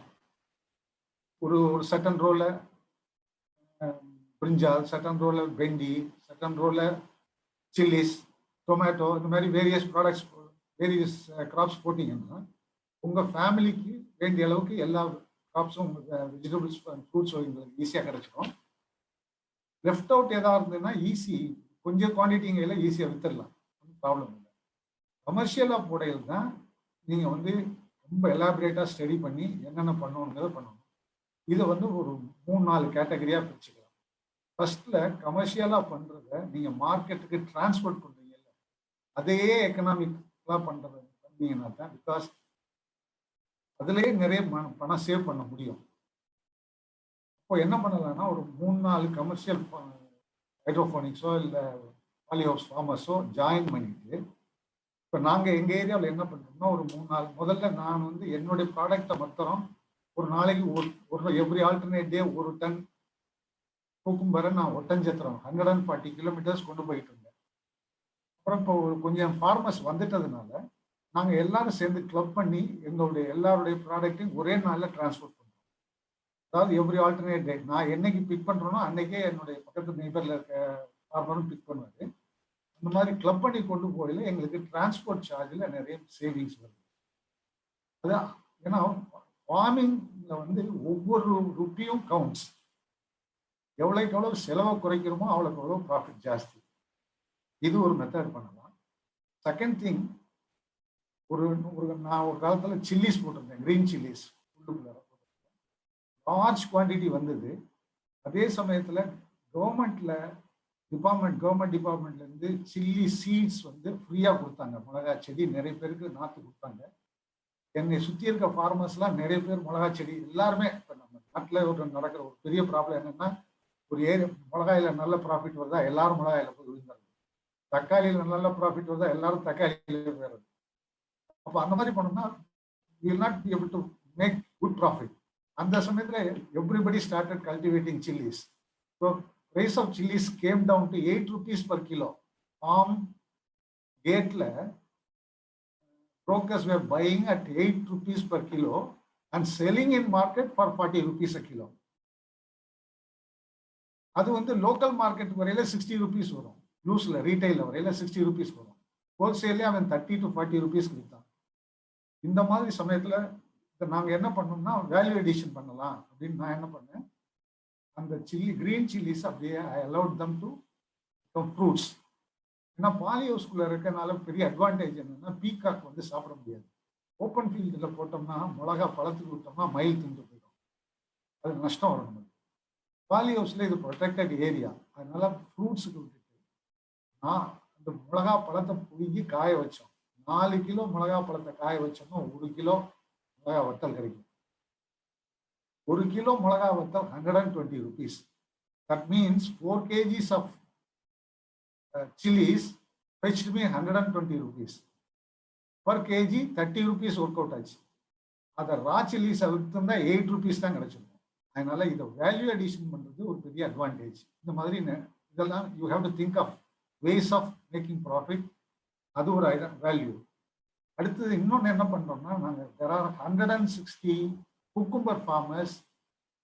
We have joined together, we have formed an association. இதுல இந்த தேனி ஏரியாவில் large quantity of farmers are cultivating cucumber. நாங்க என்ன பண்ணோம்னா we were depending on Oddanchatram market for product. ஒட்டஞ்சத்திரத்துக்கு இங்க இருந்து கொண்டு போய் கொடுக்கணும். பட் அந்த மார்க்கெட்ல ஒட்டஞ்சத்திரம் மார்க்கெட்ல இருக்கிற வியாபாரி வைக்கிறது தான் rate. Though they call it auction, they don't do auction. They sell it at their price and give us some, taking their commission 10% commission, they pay us some amount. Say for example, எங்க வண்டியிலிருந்து அப்படியே கேரளாக்கு வண்டிக்கு ஏற்றிடுவான். எனக்கு கொடுக்கறது 40 ரூபா கொடுப்பான். எனக்கு 40 ரூபாயில 4 ரூபா கமிஷன் கழிச்சிட்டு 36 rupees கொடுப்பான். ஆனா கேரளா வண்டிக்கு அவன் பில் போடையில 70 rupees பில் போடுவான். மாதிரி தேவர் எக்ஸ்ப்ளாய்டிங் அஸ். சமயத்துல 20 rupees கொண்டு வந்துருவாங்க ரேட்டை. எங்களுக்கு காஸ்ட் ஆஃப் ப்ரொடக்ஷனே வந்து 10 to 12 rupees வரும், ஆனா 20 rupees தான் தருவான். அதனால இது என்னடா பண்றேன்னு யோசிச்சு தென் தேனி ஏரியாவில் சில ஃபார்மர்ஸ் கூல் டுகெதர் என்ன பண்றாங்க, they started an association. அந்த ஒரு they took a place on rent. They appointed one clerk. They collected all their produce in that particular area. அங்கிருந்து they were exporting some quantity to Singapore, Malaysia and Dubai. And some of the farmers took some initiative and studied and contacted various 5-star hotels in and around that area and started selling directly to the 5-star hotel for a good price. And whatever was left out was being sold directly to Kerala in their truck. They were taking it to Kerala and selling it directly to Kerala market. அப்போ இது என்ன ஆச்சு, இப்போ எக்ஸ்போர்ட்டுக்கு போகிற ப்ராடக்ட்டுக்கு that fetched very good money. 100 rupees, 120 rupees கிடைச்சிது. Star hotel கொடுக்குறதுக்கு 60 rupees கிடைச்சிது. கேரளா கொடுக்குறதுக்கு 40, 45 rupees, 50 rupees கிடைச்சிது. இது இந்த யாருக்கும் clash வந்துடக்கூடாதுங்கிறதுக்காக they devised a strategy. இன்னைக்கு இந்த ஏரியாவுக்கு மொத்தம் 10 டன் குக்கும்பர் வந்திருக்கு. அதுல 2 டன் எக்ஸ்போர்ட் ஆச்சு. at a rate of 100 rupees. And 3 tons sold to 5-star hotel at a rate of 60 to 70 rupees. The remaining quantity was sold at a rate of 40 rupees per kilo. Upon total income என்ன quantity, total sale proceed என்ன, அதை அப்படியே divide பண்ணி office expenses, வாடகை, அந்த கிளர்க்குள்ள salary அதை கழிச்சுட்டு மிச்சத்தை எல்லா ஃபார்மரும் ஈக்குவலாக டிவைட் பண்ணிட்டாங்க. ஸோ தட் அந்த ஃபார்மர்ஸ் கிளாஷ் வரல, என்னோட ப்ராடக்ட் எக்ஸ்போர்ட் ஆச்சு எனக்கு கூட வரணும், இந்த மாதிரி எல்லாம் கிளாஷ் வராமல் அந்த மாதிரி பண்ணாங்க. So it is a case study for you. You can adopt, you can follow some of whatever you like, you can follow. Then another one,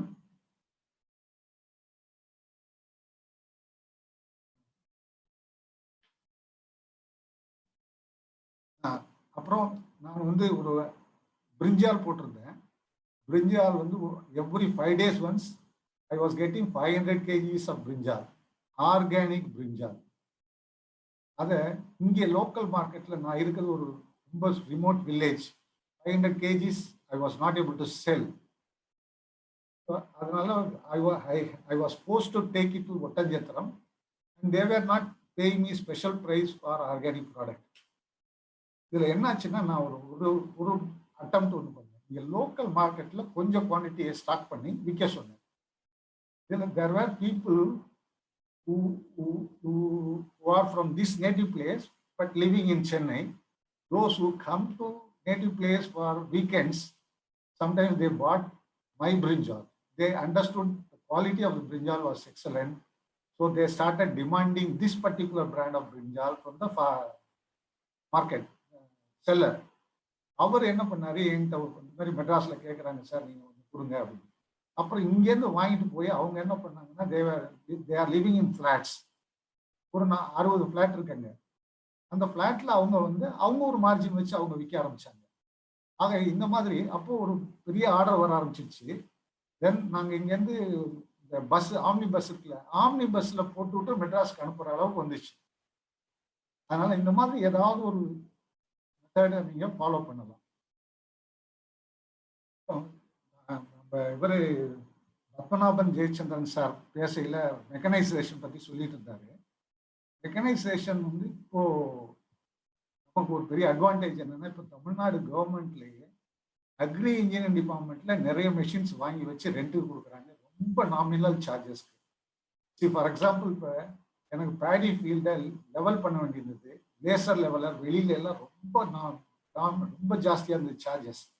இப்போ அக்ரி இன்ஜினியரிங் டிபார்ட்மெண்ட்லேருந்து லீஸ் கொடுக்குறாங்க, 1 மணி நேரத்துக்கு சட்டம் இவ்வளவு ரூபாய் அப்படின்னு ஒரு கணக்கு நீங்கள் எடுத்துகிட்டு வரலாம். Even you are a small farmer, you can hire their machinery. அங்கேருந்து இங்கே கொண்டு வர்ற டிரான்ஸ்போர்ட் சார்ஜ் எக்ஸ்ட்ரா வருமே தவிர, மற்றபடி ஃபீல்டில் எப்போ ஒர்க் பண்ண ஆரம்பிக்குதோ அப்போலேருந்து அந்த எவ்வளோ மணி நேரம் ஒர்க் பண்ணுதோ அந்த 1 மணி நேரம், 1 மணிக்கு இவ்வளோ ரூபாய்னு ஒரு nominal charge. Very very nominal, very economical. அதனால எல்லாமே இப்போ ஹார்வெஸ்டிங் மிஷின் வந்துருச்சு, லேசர் லெவலர் வந்துருச்சு, சீட்ரில் மிஷின் வந்துருச்சு. எல்லாமே இப்போ அக்ரி இன்ஜினியரிங் டிபார்ட்மெண்ட்ல இருந்து வாடகை கொடுக்குறாங்க, வெரி நாமினல் சார்ஜஸ்ல. Those who do not know, they can make use of it.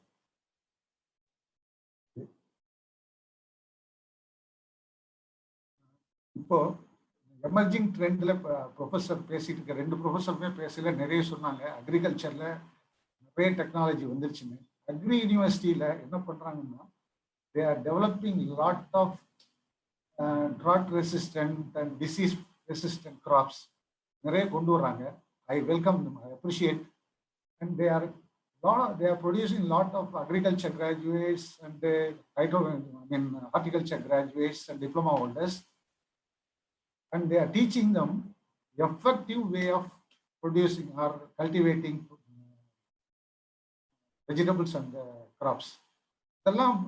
I say it's very good. On one way it is very good, but I feel it is not enough. என்ன ப்ராப்ளம்னா, farmers எல்லாருக்குமே they all know how to produce good quality product and good quantity, but where they are lacking is they don't know how to sell it profitably. They are all being taken right by intermediate brokers. இதுதான் ப்ராக்டிக்கலாக நடக்குது. அதனால நம்ம educated farmers engineers, those who venture into farming, இதெல்லாம் இவங்க என்ன பண்ணலாம்னாக்க இந்த மாதிரி இல்லாம இப்ப அவர் சொன்னபடி நம்ம மாடர்ன் மெத்தட் ஆஃப் மார்க்கெட்டிங் போகணும். அப்போ என்ன பண்ணணும், முதல்ல அக்ரிகல்ச்சர் ப்ராடக்டை பண்ணையிலேயே சீசனுக்கு தகுந்த மாதிரி முதல்ல ஒரு ஸ்டடி பண்ண வேண்டியது என்ன, ஒரு 5 years 4 years லாஸ்ட் 4 to 5 yearsல எந்தெந்த வெஜிடபிள் எந்தெந்த மாசத்துல எந்தெந்த வீக்ல என்ன பிரைஸுக்கு வித்துருக்குங்கிற ஸ்டாட்டிஸ்டிக்ஸ் செலக்ட் பண்ணணும். இட் இஸ் அவைலபிள் இன் உழவர் சந்தை. உழவர் சந்தையில போய் ஒரு 5 yearsக்குள்ள மார்க்கெட் ஸ்டடி பண்ணி ப்ராடக்ட் என்ன ப்ராடக்ட், தக்காளினா தக்காளி எப்போ 5 ரூபாய்க்கு வித்துச்சு எப்போ 50 ரூபாய்க்கு வித்துச்சுன்னு கண்டுபிடிக்கணும். எப்போ 50 ரூபாய்க்கு விற்கிதோ அந்த டயத்துல நம்ம ப்ராடக்டை கொண்டு வந்தோம்னா we will win. அது இல்லாம 5 ரூபாய்க்கு விற்கிற காலத்துல பண்ணோம்னா நமக்கு பிளக்கிங் சார்ஜுக்கே போயிடும், ஒண்ணுமே நிற்காது. அதான் ரோட்ல கொண்டு போய் கொட்டுவாங்க. அன்எஜுகேட்டட் ஃபார்மர்ஸ் பண்ற மாதிரி பண்ணாம எஜுகேட்டட் பீப்புள் கொஞ்சம் இதெல்லாம் ஸ்டடி பண்ணணும். Before you venture into before you invest your money into agriculture, you have to think, study all these things. அது மாதிரி பண்ணா பெட்டரா இருக்கும்.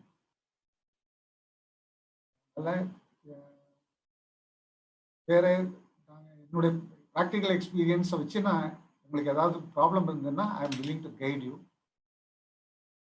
Those who want to venture into hydroponics or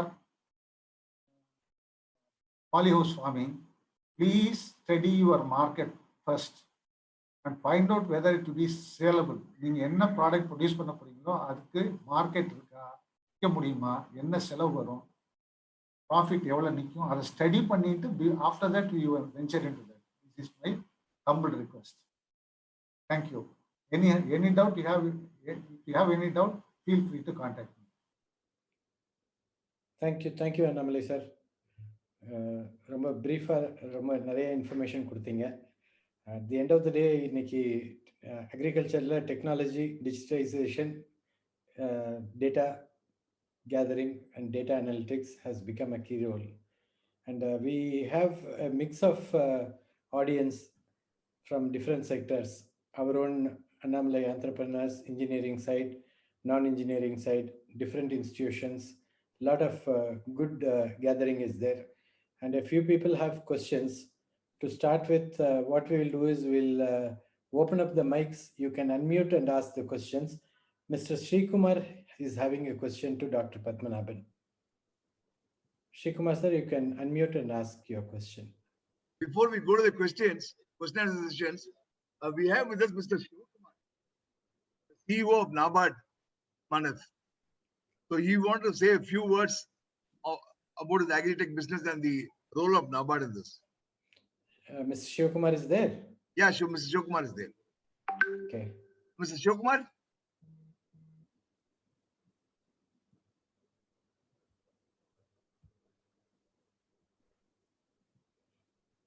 Mr. Shivakumar?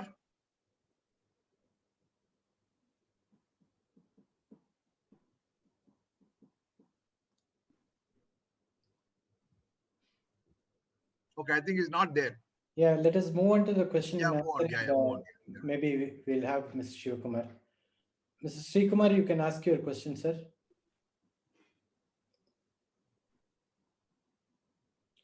And Mr. Sitaraman has again one more query to Dr. Padmanabhan. Sitaraman sir. Padmanabhan sir, unmute பண்ணுங்க sir.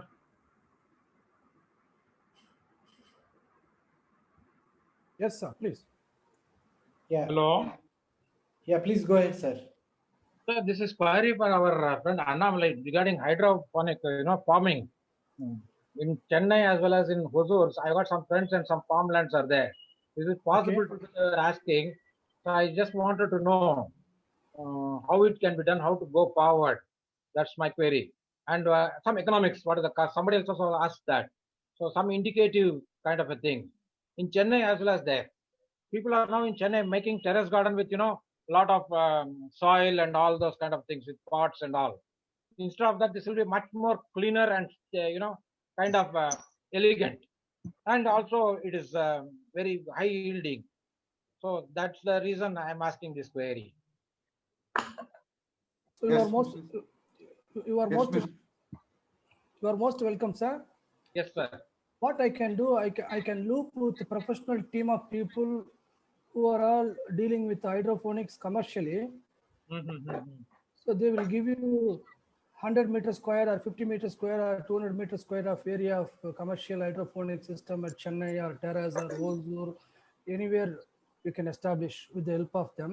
Even they can tie up with marketing scope also. So what we produce, what you are producing, you can easily sell the commodities through them. So I'm getting your number. After the session, I can refer the contact details to you. I'll message my number, sir. Thank you, sir. Thank you very much, sir. Your session was nice, sir. Quite elaborate session. You gave a lot of input. Thank you. Very nice. Yeah. Now over to Mr. Prasad from Singapore. Prasad, can you unmute and ask your question, please? Yes, good evening, sir. It's a very nice session, actually. Okay, I can open my video as well. Actually, the farming, actually, people have to have a very good knowledge-based farming because, as you rightly said, it happened to my father also. The entire area where tomato, and finally end up in, per one basket is 8 kg, went for 2 rupees actually. The plugging charge also could not manage. So what happens is, it is like a sheep culture, everybody does the same. So we need to give some kind of a knowledge-based advice possible. How do we do it? Because everybody goes for tomato, everybody goes for potato, something like that, onion or whatever it is. If it is various advice given to knowledge given to the farmers, definitely it's going to be really a good opportunity for them to, okay. So is there any way you suggest knowledge-based farming to ideas to give them? And number two, based on the climate structure, we know that forecast next 6 months or 3 months cyclone is going to come, so we can avoid them to do plantation by the time. So we give enough knowledge and alerts to them. Is there any way we can do digital way of giving advice to these farmers? Yes, sir. Thank you very much for your deep question. So already people are there to suggest interpretation on weather data with your farm location, even if it is open field or greenhouse, any condition, they give you the interpretation of hyperlocal weather data as per your location. So based on those weather information, we can initiate our farming activities.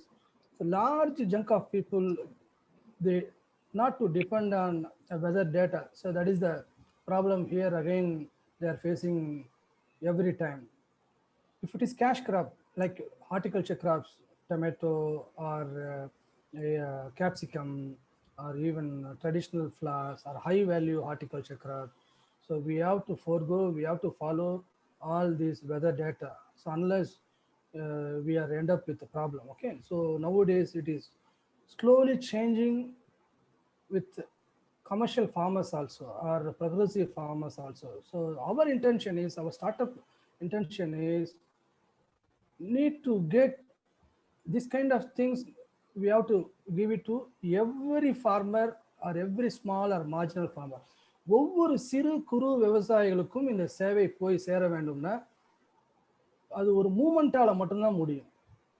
So அந்த technology அசஸோ இல்லை இதோட வாய்ப்பு கிடைக்கிறவங்க மட்டும் இதை பயன்படுத்தி நல்ல வருமானத்தை எடுக்கணும்னு நம்ம நினைக்கக்கூடாது.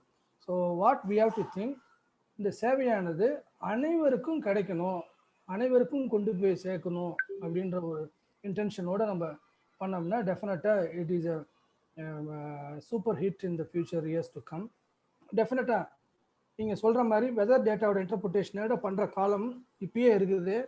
கிராப்பின் ஒரு கம்பெனி கொடுக்குறாங்க, நிறைய company they are giving real time solution, real time data and then crop monitoring. Okay, most of the company what they are selling, அப்படியே ஒரு இ-காமர்ஸ் பிளாட்ஃபார்மாக வச்சு இங்கேருந்து மேனுஃபேக்சர்லேருந்து பொருளை வாங்கி எண்ட் யூசர்ஸ்ட்டை கொடுத்துட்றாங்க. அந்த மாதிரி சிஸ்டம் ஃபார்மர்ஸ் கேட்கல. ஃபார்மர்ஸ் என்ன கேட்குறாங்க, கன்சியூமர்ஸ் என்ன கேட்குறாங்க அப்படின்னா, அவங்களுடைய வாழ்வாதாரத்தை உயர்த்தணும். அவங்க எந்த விதத்திலையும் ஒரு லாஸ் மேக்கிங் வந்துடக்கூடாது. அந்த அந்த அந்த பருவத்தில், அந்த பயிரில் அவங்களுடைய முதலுக்கு அட்லீஸ்ட் ஒரு 30% 20% வருமானம் வரணும். ஒரு 4 மாதம் கஷ்டப்பட்டு வேலை செய்கிறாங்க. அந்த வருமானம் வரக்கூடிய வழியில் இப்போ அந்த கம்பெனிகள்லாம் ஸ்டார்ட் அப்ஸ்லாம் ஒர்க் பண்ணுறாங்க. நான் சொன்ன இந்த என்னுடைய friend farm AI Singapore based company, அவர் நெல்லில் கடந்த ஒரு வருடத்தில் 10,000 ஏக்கர் பண்ணியிருக்காரு. இந்த நெல் பயிர்களோட கம்ப்ளீட் ஈகோ சிஸ்டத்தையும் அவர் அட்ரஸ் பண்ணியிருக்காரு. விதை முதல் அறுவடை வரை. இன்னும் மார்க்கெட் லிங்கேஜ் மட்டும் அவர் கொடுக்கல. Market linkage is big ocean. இதெல்லாம் அட்ரஸ் பண்ணாதான் அடுத்தது மார்க்கெட் லிங்கேஜுக்கு போகலாம். விதை, எப்படி ஒரு விதையை, நேர்த்தியான விதையை இந்த நேர்த்தியான பருவத்திற்கு நம்ம வந்து தயார் பண்ணணும். இப்போ நிறைய ஃபார்மர் வந்து இந்த ஃப்ளட்டில் மாட்டிக்கிட்டாங்க. ஏன் மாட்டிக்கிட்டாங்கன்னா தவறான விதையை சூஸ் பண்ணியிருக்காங்க. என்ன தவறான விதையை சூஸ் பண்ணியிருக்காங்கன்னு பார்த்தீங்கன்னா, நெல்லில் குறுகிய கால பயிரை சூஸ் பண்ணியிருக்காங்க. இந்த பருவமானது மீடியம் டு லாங் டியூரேஷன் பண்ணுறதுக்கான ஏற்ற பருவம். இந்த சம்பா தாளடி பருவமானது 135 நாள் மினிமம் இருக்கணும். ஆனால் டியூ டு ஷார்ட் டியூரேஷன் 100 நாள் 110 நாள் 105 நாளில் வளரக்கூடிய நெல் பயிரை நிறைய விவசாயிகள் தேர்ந்தெடுத்ததுனால நிறைய பேர் லேட்டாக பிளான்டிங் போய் கரெக்டாக அந்த பயிர் முதிரும் பருவத்தில் கண்டினியூஸ் ரெயினில் மாட்டிக்கிட்டாங்க. So if you check last 50 years data we can find the pattern. அப்போ அந்த பயிர் முதிரும் பருவத்தில் இல்லை பூக்கும் பருவத்தில் எந்த ஒரு மழையோ இல்லை வேற ஒரு நேச்சுரல் கலாமிட்டியோ வராமல் இருக்கணும்னா அதுக்கு ஏற்ற மாதிரி நம்ம டைம் ஆஃப் சோயிங்கை, டைம் ஆஃப் எஸ்டாப்ளிஷ்மெண்ட்டை நம்ம ஃபிக்ஸ் பண்ணணும். அதுக்கு தான் இந்த ஆர்டிஃபிஷியல் இன்டெலிஜென்ஸ் போன்ற தொழில்நுட்பங்கள் வச்சு முன்னெடுத்து நம்ம ஃபார்மருக்கு அட்வைஸ் கொடுக்கணும். இப்போ அமெரிக்காவிலலாம் பார்த்தீங்கன்னா எந்த டேட்டில் விதையை போடணும், எந்த டேட்டில் அறுவடை பண்ணணும், எந்த டேட்டில் விற்கணும், என்ன ப்ரைஸில் விற்கணும்னு ஒரு ஒப்பந்தத்தின் அடிப்படையில் பண்ணுறாங்க.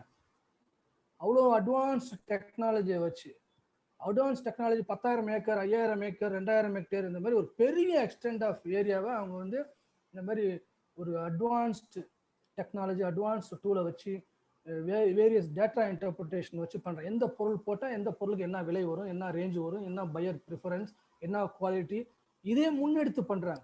ஸோ அந்த மாதிரி கால சூழ்நிலை ஃபியூச்சரில் வருது. நம்ம டெக்னாலஜி மூலிமா கொடுக்குறோம்.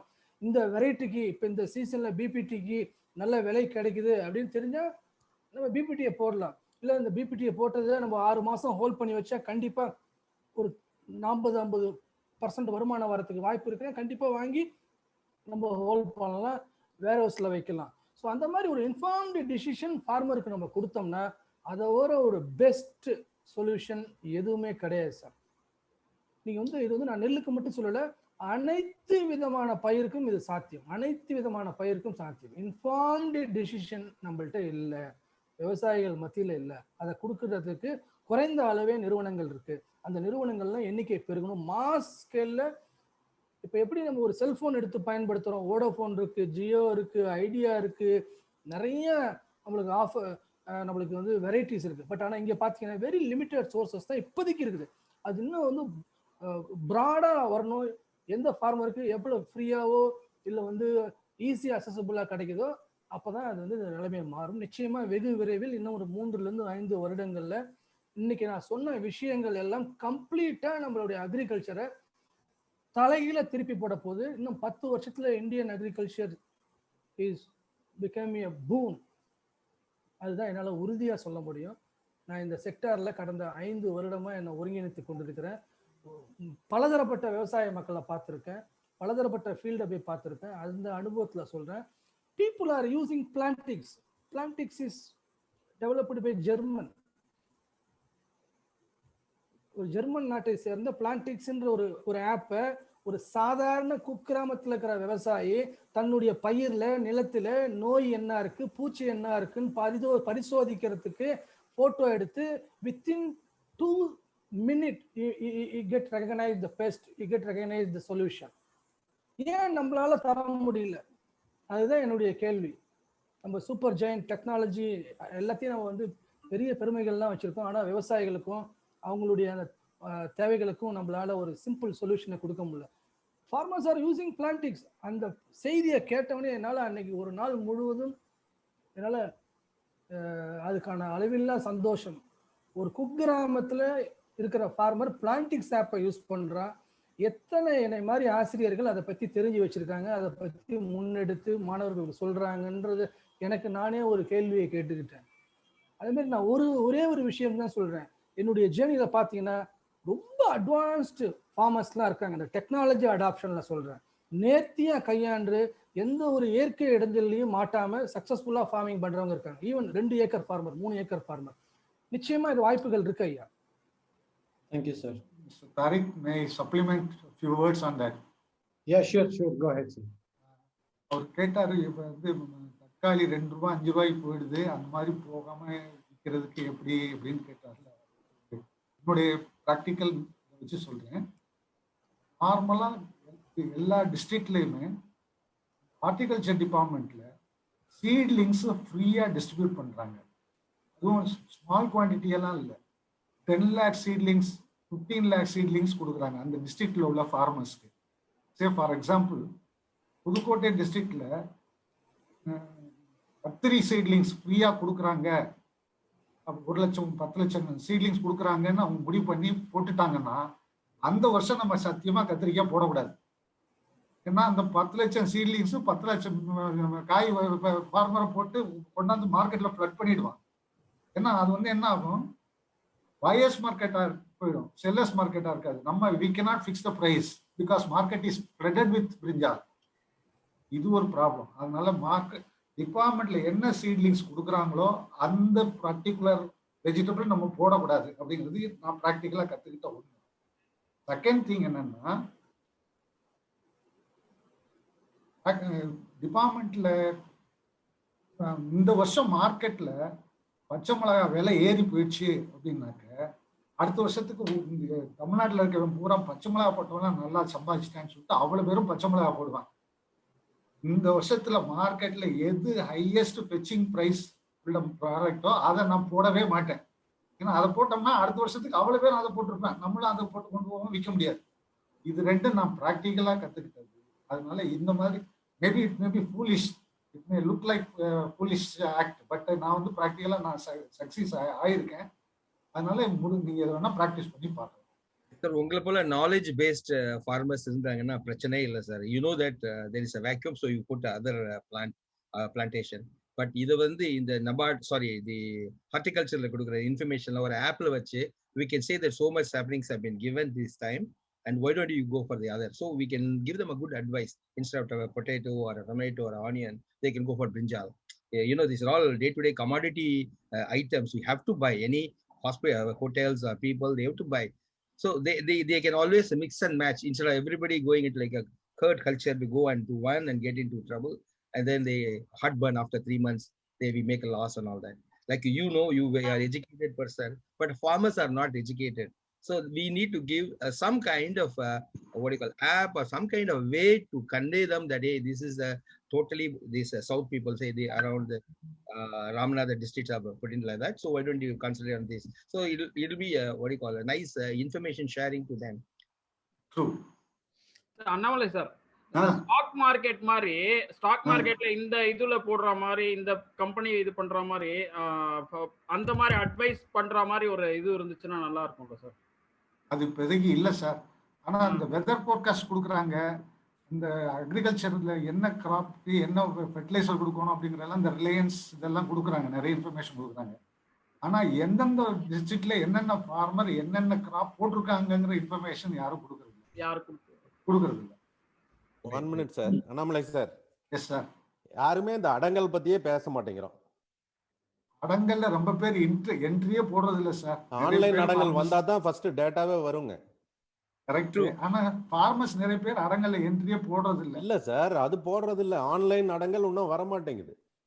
You are right. அது வந்து அக்ரி டிபார்ட்மெண்ட் அதுல வந்து டேட்டா எடுத்தாதான் அந்த பிளாக்ல என்ன வருஷத்துக்கு விளையுது, என்ன கிராப் போட்டிருக்காங்க, அந்த டேட்டா எடுத்தாதான் இதெல்லாம் இதுக்கெல்லாமே பேஸ். அது you are correct, you are 100% right. ஆனா பண்ணலையே, முடியல. இல்லைங்க, அது பண்ண முடியாத விஷயமே இல்லை. முடியாத விஷயம் இல்லை. ஒன்றும் இல்லை sir. Agri department and horticulture department எப்படி ஃபங்க்ஷன் ஆகுதுன்னு உங்களுக்கு தெரியும். ஒவ்வொரு பிளாக்லையும் அவங்க எவ்வளவு மேஜிக் பண்ண முடியும்னு உங்களுக்கு தெரியும்னு நினைக்கிறேன். நான் ஃபோரம்ல இந்த பப்ளிக் ஃபோரம்ல பேசக்கூடாது. சாரி. குழந்தைகள் will take it. குழந்தைகள் will take it offline. சரிங்க. ஓகேங்க. Sir one more question. Sir ஒரு நிமிஷம் இன்னொரு இது சொல்றேன் எனக்கு தெரிஞ்சது. நான் கோகனட் ஃபார்மர் ஆக்சுவலி. நான் நட்மெக் பண்ணிட்டு இருக்கேன் இன்டர் கிராப். ஒரு வெரைட்டி ஆஃப் கோகனட் சீட்லிங் இங்க கொண்டு வந்து டுவார்ஃப் வெரைட்டி தான். அது எத்தனை பேருக்கு தெரியும்னு தெரியல. இதுல நாம்ஹோம்னு ஒரு அரோமேட்டிக் வெரைட்டி. அது வந்து ஒரு சீட்லிங் 2500 ரூபாய்க்கு விற்கிறாங்க இன்னைக்கு பழனியில. ஒரு சீட்லிங். ஆக்டர் மாதவன் இருக்கு அப்படி இல்லையா? மாதவனும் இன்னொரு மலேசியன் பார்ட்னர் 2 பேரும் சேர்ந்து ஒரு 4.5 ஏக்கர் வாங்கி மலேசியால இருந்து அந்த நாம்ஹோம் சீட்லிங் அங்க பந்தன்கிற நேம்ல இருக்கு. இங்க வந்து கவர்மெண்ட் கிட்ட பெர்மிஷன் வாங்கி எப்படியோ ஒண்ணு அது கொண்டு வந்துட்டாங்க. தாய்லாந்துல இருந்து அந்த நாம்ஹோம் வெளியே கொண்டு வர முடியாது. It's restricted. Dwarf variety. தாய்லாண்டோட கோகனட் ப்ராடக்ட்ஸ் எக்ஸ்போர்ட் எல்லாமே இந்த நாம்ஹோம் பேஸ் பண்ணி. That's an aromatic variety. அதை வந்து பெரிய ஆப்பர்ச்சுனிட்டி இருக்குது. நம்ம யாராவது அதை டேப் இன் பண்ணணும்னா பண்ணலாம். கிரேட். பண்ணுங்க சார். ஏன்னா நானே வந்து இப்ப டிஜே ஃபார்ம்ல 560 ரூபாய்க்கு வாங்கிட்டு வரேன். டிஜே ஃபார்ம் நான் வந்து 96ல இருந்து பண்ணிட்டு இருக்கேன் சார். டிஜே கோகனட்ஸ் தான் போட்டிருக்கேன். ஹைபிரிட். இந்த ஹைபிரிட் இதெல்லாமே வேண்டியது இல்லைங்க. எல்லாம் இந்த ஒயிட் ஃப்ளைனால பெரிய பிரச்சனை. இப்போ நான் பாருங்க இங்க திருப்பூர்ல என்னோட வீட்டை சுத்தி ஒரு 120 சவுகாட் ஆரஞ்சு டுவார்ஃப் போட்டு நல்ல ஈல்டு வந்துட்டு இருந்தது. ஒயிட் ஃப்ளைனால இப்போ டோட்டலா பாலை வரதே நின்று போச்சு. ஒயிட் ஃப்ளை பத்தி யாருமே பெருசா அட்ரஸ் பண்றதும் இல்லை. இத்தனை சயின்டிஸ்ட் இருக்காங்க இங்க. சிபிசிஆர்ஐல இருந்து பொள்ளாச்சிக்கு கூட்டிட்டு வந்து எல்லாம் வச்சோம். அவங்க என்ன சொல்றாங்க, நீங்க ரூட் ஃபீடிங் எல்லாம் பண்ணாதீங்க, எதுவும் பெஸ்டிசைட்ஸ் அதுவா போயிடும்னு சொன்னாங்க. நான் கேட்டேன், நீங்க போயிடும்னு சொல்றது மரமா இல்ல ஒயிட் ஃப்ளையான்னு கேட்டேன். போகவே இல்லை சார். மரத்துல பாலை வரதே நின்றுடுச்சு. நமக்கு இந்த மாதிரி சப்போர்ட்டே கிடையாதுங்க. சிபிசிஆர்ஐ காயங்குளத்துல இருந்து சயின்டிஸ்ட் வந்து ஃபீல்டு விசிட் எல்லாம் கூட்டிட்டு போய் ஆலியார் ரிசர்ச் ஸ்டேஷன்ல இருந்து அவங்களே வர சொல்லி எல்லாம் மீட்டிங் கண்டக்ட் பண்ணி ஃபார்மிங் கம்யூனிட்டிக்கு இந்த மாதிரி சப்போர்ட்டே கிடையாது. நம்ம ஹைடெக் எல்லாம் பேசுறோம். பட் இந்த பெஸ்ட் கண்ட்ரோல் இதுல எல்லாம் ஒரு சப்போர்ட்டுமே இல்லை. கேட்டா வந்து இந்த எல்லோ ஷீட்ல விளக்கணை தடவி கட்டுங்க, அதுல எல்லாம் ஒட்டிக்கும் அப்படின்னா இதெல்லாம் பிராக்டிக்கலா நடக்கிற விஷயங்களா? இன்னொரு டிஸ்கஷன் கோகனட் ஃபார்மிங் பத்தி ஒரு செப்பரேட்டாவே கூட ஒரு let us move on to Ashoka sir from Salem 76 batch. Thank you Ashoka. Thank you Tori. Anamle எப்படி இருக்க? நல்லா இருக்கேன். நீ நல்லா இருக்கியா? நல்லா இருக்கேன்பா. Thank you for organizing this. I thank AETA as well as the today's faculty Padmanabhan and Anamle. Anamle the question உனக்கு தான். என்கிட்ட வந்து ஒரு 7 ஏக்கர் மேட்டூர் டேம் பக்கத்துல இருக்கு. அந்த மேட்டூர் டேம் 120 அடி தண்ணி ஃபுல்லா இருந்தா கூட எங்களுக்கு தண்ணி கிடையாது அங்க. சோ போர்வெல் போட்டாலும் 5 கிலோமீட்டர் ரேடியஸ்ல போர் போட்டாலும் எங்கேயும் வரல. எங்க ஒரு 50 வருஷத்துக்கு முன்னாடி இந்த கிணத்துல தண்ணி வந்தது. அப்ப வந்து நல்லா அருமையா விவசாயம் நடந்துட்டு இருந்தது. கடலை, தட்டப்பயிர் இதெல்லாம் நல்லா வந்துட்டு இருந்தது. இப்போ அது சும்மா இருக்காது land. Is there any possibility? நீ வந்து 2 சொன்ன, ஒன்னு வந்து ஹைட்ரோபோனிக்ஸ் சொன்ன, இன்னொன்னு வந்து பாலி அந்த மாதிரி வச்சு அந்த இடத்துல அந்த மாதிரி பண்ண முடியுமா? நியரஸ்ட் பிளேஸ் மார்க்கெட் சொன்னேன். மார்க்கெட் வந்து உனக்கு அது வந்து வயபிலிட்டிக்கு அதை பார்க்கணும்னு சொன்னேன். மார்க்கெட் வந்து எங்களுக்கு வந்து மேட்டூர் பெரிய மார்க்கெட் இருக்கு. So என்ன செய்ய முடியும்? Can you suggest? I don't want to take much time because there are so many questions, so many people are there, and Tariq may find it difficult to accommodate all questions. So let us take. Okay, so இதுல open field cultivation காட்டிலும் polyhouse cultivationல water requirement is much less because we use only drip irrigation. ஆனா அதுக்கு தண்ணி அத காட்டிலும் hydroponicsல still lesser quantity of water is required. Investment, same water is being recirculated every time. Okay. Investment, limited source of limited water, then it's better to go for hydroponics. Investment ஒரு நார்மலா ஒரு polyhouse போட்டோம்னா ஒரு 1000 square மீட்டர்ஸ்ங்கிற ஒரு 1/4 acre square போடுறதுக்கு ஒரு 10 to 10.5 lakhs expenses வரும். Out of which you will get 4,67,500 rupees towards reimbursement towards subsidy, which you don't have to repay. It is totally free. So remaining amount 5.5 lakhs you will be investing on a polyhouse, which you are likely to get back in 4 crops, 4 cycles. Each cycle consisting 4 months. So in 16 months, roughly 1.25 to 1.5 years, within 1.5 years, you will recover your total investment after deducting subsidy. See, subsidy 4 போச்சுன்னா balance your 5 லட்சம் you will get back in 1.25 year to 1.5 years. Okay. But hydroponics போனீங்கன்னா another 50 to 60% extra investment. But தண்ணி இல்ல, அதனால hydroponics தான் போணுமா இல்ல வந்து இது பாலி இதையும் மேனேஜ் பண்ணலாமா? பாலி ஹவுஸ்க்குமே ஓப்பன் கல்டிவேஷன் காட்டிலும் பாலி ஹவுஸ்க்கு ரொம்ப கம்மி தான் தண்ணி. ஆனா பாலி ஹவுஸ் காட்டிலும் ஹைட்ரோபோனிக்ஸ்ல இன்னும் தண்ணி குறையும். அதுக்கு இன்வெஸ்ட்மெண்ட் சேமா? ஹைட்ரோபோனிக்ஸ்க்கு இன்னொரு 60% இன்வெஸ்ட்மெண்ட் ஜாஸ்தி. ஓகே. அதுக்கு சப்சிடி இருக்கு. இதுக்கு 10 to 11 lakhs வருதுன்னா அது 16 to 17 lakhs வரும். இதே ஏரியா. அதுக்கு சப்சிடி இருக்கு. அதுக்கு இந்த 4.67 lakhs சப்சிடி இருக்கு. அதாவது பாலி ஹவுஸ்க்குள்ள சப்சிடி உண்டு. ரைட். சரி, நான் I will be in touch with you. Okay. Thank you. Welcome. நம்மளே சார் இதுல பாலி ஹவுஸ் இதெல்லாம் விண்ட்னால டேமேஜ் ஆகுறது என்ன பிரச்சனை இருக்கு? விண்ட்னால டேமேஜ் ஆகல சார். நான் போட்டு 5 வருஷமா எதுவுமே டேமேஜ் ஆகல. ஒரே ஒரு பார்ட்டிக்கு டேமேஜ் ஆச்சு. அதுவும் என்ன ஆச்சுன்னா விண்ட்னால டேமேஜ் ஆகல. சரி. இந்த கஜா புயல் வந்தப்போ அவர்களுடைய பாலி ஹவுஸ் பார்டர்ல 5 அடி தள்ளி ஒரு பெரிய வேப்ப மரம் இருந்தது. இந்த வேப்ப மரம் பாலி ஹவுஸ் மேல விழுந்ததுனால அந்த பாலி ஹவுஸ் டேமேஜ் ஆச்சு. அதுவும் அந்த விழுந்த ஏரியாவில் உள்ள ஸ்ட்ரக்சர் மட்டும் தான் டேமேஜ் ஆச்சு. மொத்தம் 1/2 ஏக்கர் போட்டிருந்தோம். ஒரு 1/4 ஏக்கர் ஏரியா டேமேஜ் ஆச்சு. 1/4 ஏக்கர் ஏரியா இன்னமும் பக்காவா நிக்குது. அதனால விண்டுனால டேமேஜ் ஆகக்கூடாதுங்கிறதுக்காக நாங்க பண்றது. நான் மற்றவங்களை பத்தி எப்படின்னு தெரியாது எனக்கு. நான் போடுற பாலி ஹவுஸ் எல்லாத்துக்கும் உங்களுடைய லொகேஷன் என்ன ஊர்னு கேட்டுட்டு அந்த ஊர்ல என்ன விண்ட் வெலாசிட்டி இருக்கும் அப்படிங்கிறத நாங்க கவர்மெண்ட் டேட்டால இருந்து கலெக்ட் பண்ணி அந்த விண்ட் வெலாசிட்டிக்கு தகுந்த மாதிரி MSc BE civil MSc structure படிச்ச டிசைன் இன்ஜினியர்கிட்ட அந்த டேட்டாவை வச்சு டிசைன் பண்ணி கொடுக்குறாங்க.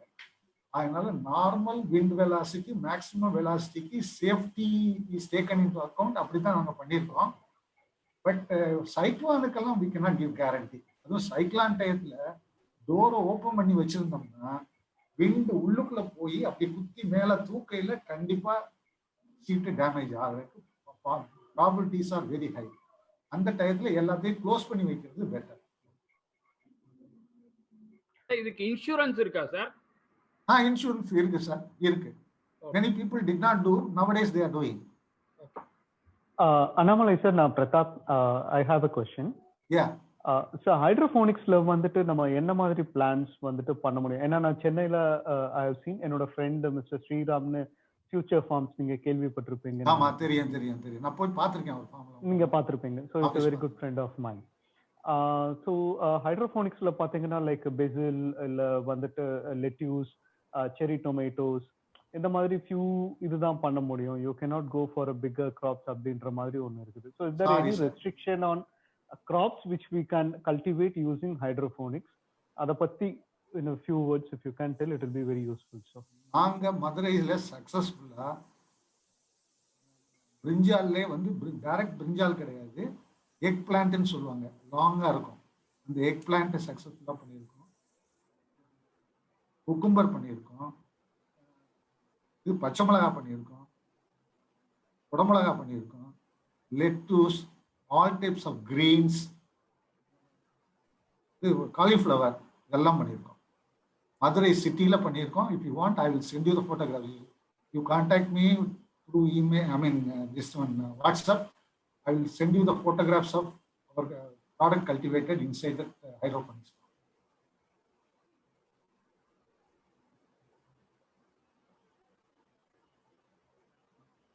Shamil has a question. Yeah. Shamil, can you unmute and speak?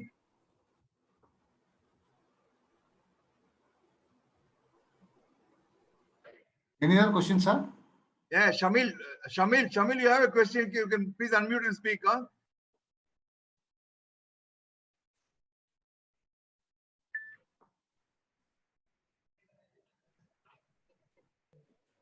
Mr. Shivkumar, please go ahead, sir. Yeah. Thank you, sir. You're welcome. Yeah. Hi, sir.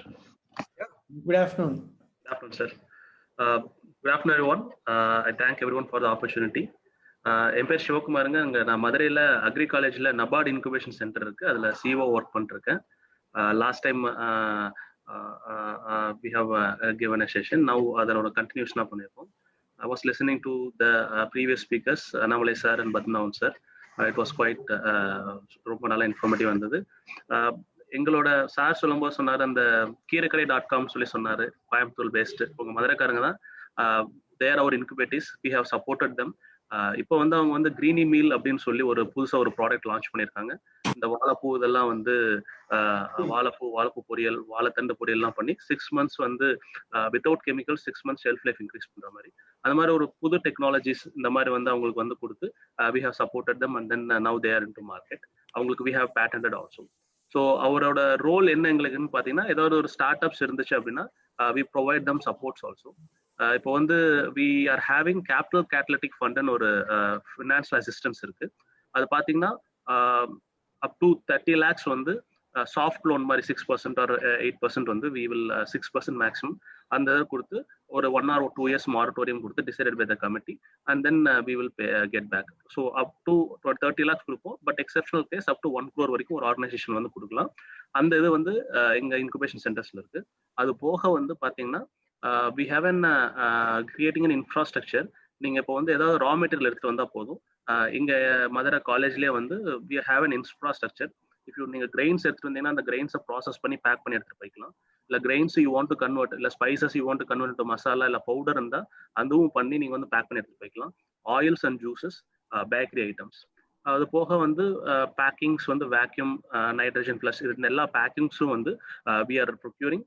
இந்த by March end எல்லாமே வந்து complete ஆயிரும். We have placed all the orders. So ஒரு இது என்ன ஒரு ஐடியான்னு பார்த்தீங்கன்னா, இது ஒரு பேசிக்கா இன்குபேஷன் சென்டர். இன்குபேஷன் சென்டரோட one of the role mandate என்னன்னு பார்த்தீங்க அப்படின்னா, if you are start up இல்லை புதுசாக ஏதாவது நீங்கள் ஒரு பிஸ்னஸ் பண்ணணும்னு நினச்சிங்கன்னா, உங்களோட மேக்ஸிமம் காஸ்ட் வந்து பார்த்தீங்கன்னா it will go towards capital investment. Capital investment in the sense உங்களுக்கு வந்து ஆல்மோஸ்ட் வந்து ஒரு ஒரு பிஸ்னஸ் ஸ்டார்ட் பண்ணுறீங்கன்னா 20 lakhs பார்த்தீங்கன்னா ஒரு 10 lakhs வரைக்கும் உங்களுக்கு வந்து கேபிட்டல் எக்ஸ்பெண்டிச்சர் ஆகும். ஸோ அந்த capital expenditure you don't invest just capital expenditure. நாங்கள் அந்த எக்யூப்மெண்ட்ஸ் இன்ஃப்ராஸ்ட்ரக்சர்ஸ்லாம் உங்களுக்கு வந்து வி வில் ப்ரொவைட். நீங்கள் அந்த capital expenditure you can convert into working capital and then you can do business. இதுதான் வந்து பண்ணிருக்கோம். ப்ளஸ் அது போக வந்து ஸ்டார்ட் அப்ஸ், ஃபார்மர் ப்ரொடியூசர் கனெக்ட்ஸ்லாம் கொடுத்துட்டு இருக்கோம். இப்போ வேற ஸ்டார்ட் அப் உங்களுக்கு ஏதாவது ரா மெட்டீரியல்ஸ் வேணும் அப்படின்னா டைரக்டா ஃபார்மர் ப்ரொடியூசர் ஆர்கனைசேஷன்லாம் கனெக்ட் பண்ணிட்டு இருக்கோம். நிறைய எஃபிஓஸ்க்கு வந்து ப்ராடக்ட் டெவலப்மெண்ட், பிராண்டிங் இந்த மாதிரிலாம் வந்து பண்ணிருக்கோம். இவங்க ரவி சார் அவங்க ஊர்லாம் இப்போ நாங்கள் ரொம்ப க்ளோஸ் ஒர்க் பண்ணிருக்கோம். Maybe Ravi sir can give some insights on that. போக இப்போ கரண்ட்லி பார்த்தீங்க அப்படின்னா வந்து we are in touch with more then 260 farmer producer organisation இந்த ஸ்டேட். தமிழ்நாட்டில் மொத்தம் 600 எஃபிஓஸ் இருக்குங்க. அதில் வந்து 300+ வந்து NABARD supported, plus 300 support plus வந்து கலெக்டிவ் ஃபார்மிங் அண்ட் எஸ்எஃப்ஏசி. இப்போ இந்த 10,000 ஃபார்மர் ப்ரொடியூசர் கம்பெனியில் தமிழ்நாடுக்கு மறுபடியும் ஒரு 600 வரப்போகுது. இதில் வந்து எல்லாம் பார்த்தீங்கன்னா மேக்ஸிமம் உங்களுக்கு வந்து we will get little bit idea of what are they growing and what is the crop available with them. ஓரளவுக்கு நாட் 100% தெரியனாலும் அட்லீஸ்ட் 40 to 50% நம்மளுக்கு வந்து we will get an idea. நாங்கள் வந்து we are acting as a value chain incubator. அதில் வந்து farmer producer organisation identify பண்ணி அவங்க கிராப்புக்கு வந்து ஏதாவது ஸ்டார்ட் அப் இருந்தாங்க அப்படின்னா வந்து அவங்களை கனெக்ட் பண்ணி விடுறோம். மோஸ்ட்லி வந்து market linkages, product development, new product development, analysis. இப்போ வந்து ஏதாவது ப்ராடக்ட் இருக்கு அதுக்கு அனாலிசிஸ் பண்ணி கொடுக்கணும்னா நியூட்ரிஷன் காம்போசிஷன்ஸ் இல்லை வேற என்ன மாதிரி அனாலிசிஸ் வேணும் அந்த analysis with support from TNU we are doing it. So இது ஒரு brief. If any questions, I'm ready to answer. Thank you very much, Shivakumar. You are a big asset to our business network. A lot of people are looking forward to contacting you, Shivakumar. And உங்க time எடுத்து நீங்க இன்னைக்கு வந்து join பண்ணதும் thank you very much. We should appreciate your time. Shall we continue with the question answer? There may be people who may ask questions. Over to Shamil. Shamil, you have a question? Yes, thank you, Tariq. First of all, brilliant session. Okay, I really enjoyed it. Dr. Padmanabhan's presentation, very insightful, very informative for people like us who are not directly connected. I've had about 10 years experiencing managing like coffee and pepper plants. And sometimes despite all the efforts you put, you know, if the elements are against you, you don't get the return for your efforts and your time. And I feel sad. And to know about so many agri-tech solutions coming up, it's fantastic. Great to know that. I have so many questions, but I just want to ask one basic question. So now moving to more controlled farming, like what Mr. Annamalai nicely explained. Sir, when you move from that farming to something which is more technology oriented, is it still considered as farming activity, hydroponics with, with the, subsidies, with all of that? I think Mr. Shivkumar briefly talked about it, but just want to know, sir, if you go up the value chain, will those subsidies, all that exist too, or it stops only for the farmer? It is still existing. They are giving subsidy even now. Every year they are allotting certain amount. Government of Tamil Nadu is allotting certain amount to a subsidy for various districts. Every district it is allotted certain amount towards polyhouse. And normally, suppose for example, one district it is allotted subsidy for polyhouse for about 6 acres. Government officials, instead of giving 6 acres subsidy to 6 farmers, each 1 acre, what they do is they give it to 24 farmers, quarter acre each, because they want to show in the statistics that they have helped so many farmers. Instead of showing they have helped 6 farmers, they want to show in the statistics that they have given subsidy to 24 farmers. Strictly speaking, they are supposed to give 1 acre subsidy for every farmer.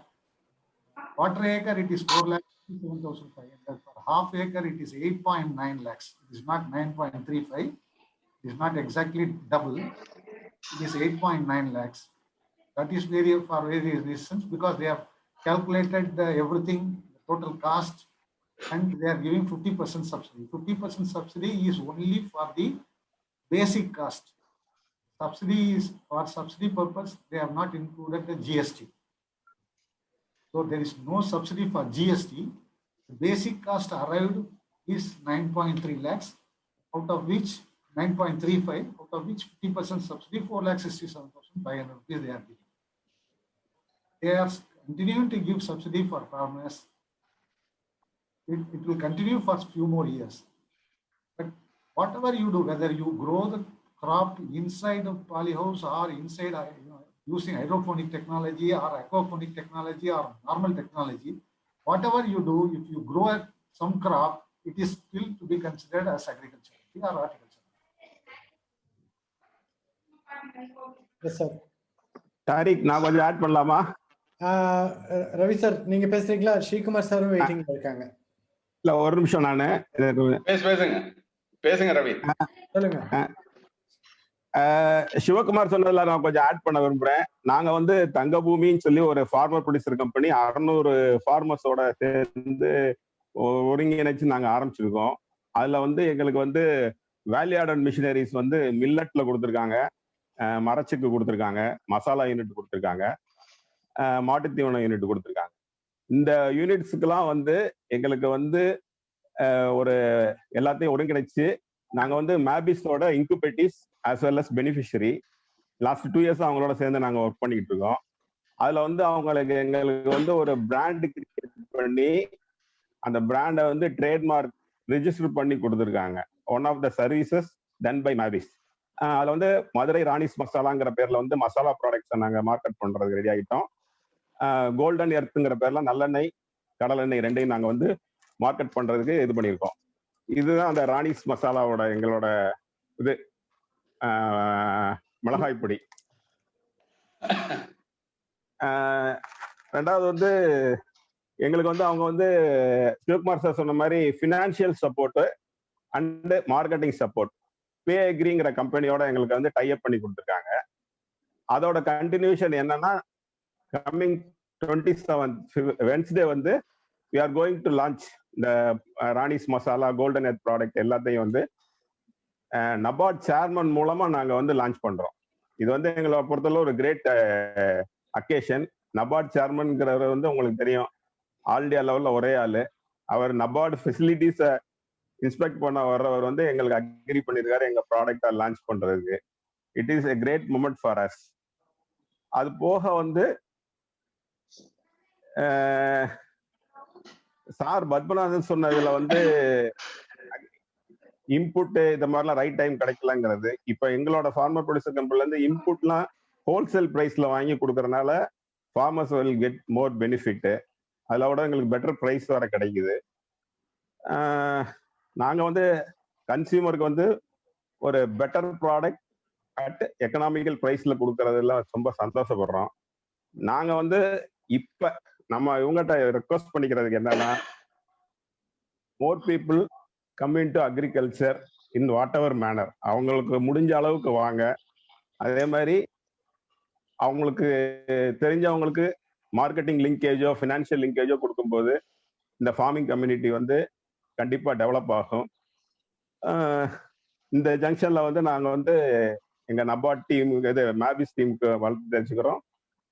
இந்த ஒரு open இது கொடுத்த ABN கமிட்டிக்கும் நான் நன்றி தெரிவிச்சுக்கிறேன். நன்றி Tariq. Over. Thank you. Tariq, நான் ஒரு ரெக்வஸ்ட் ரவி கேட்டலாமா? சொல்லுங்கண்ணே.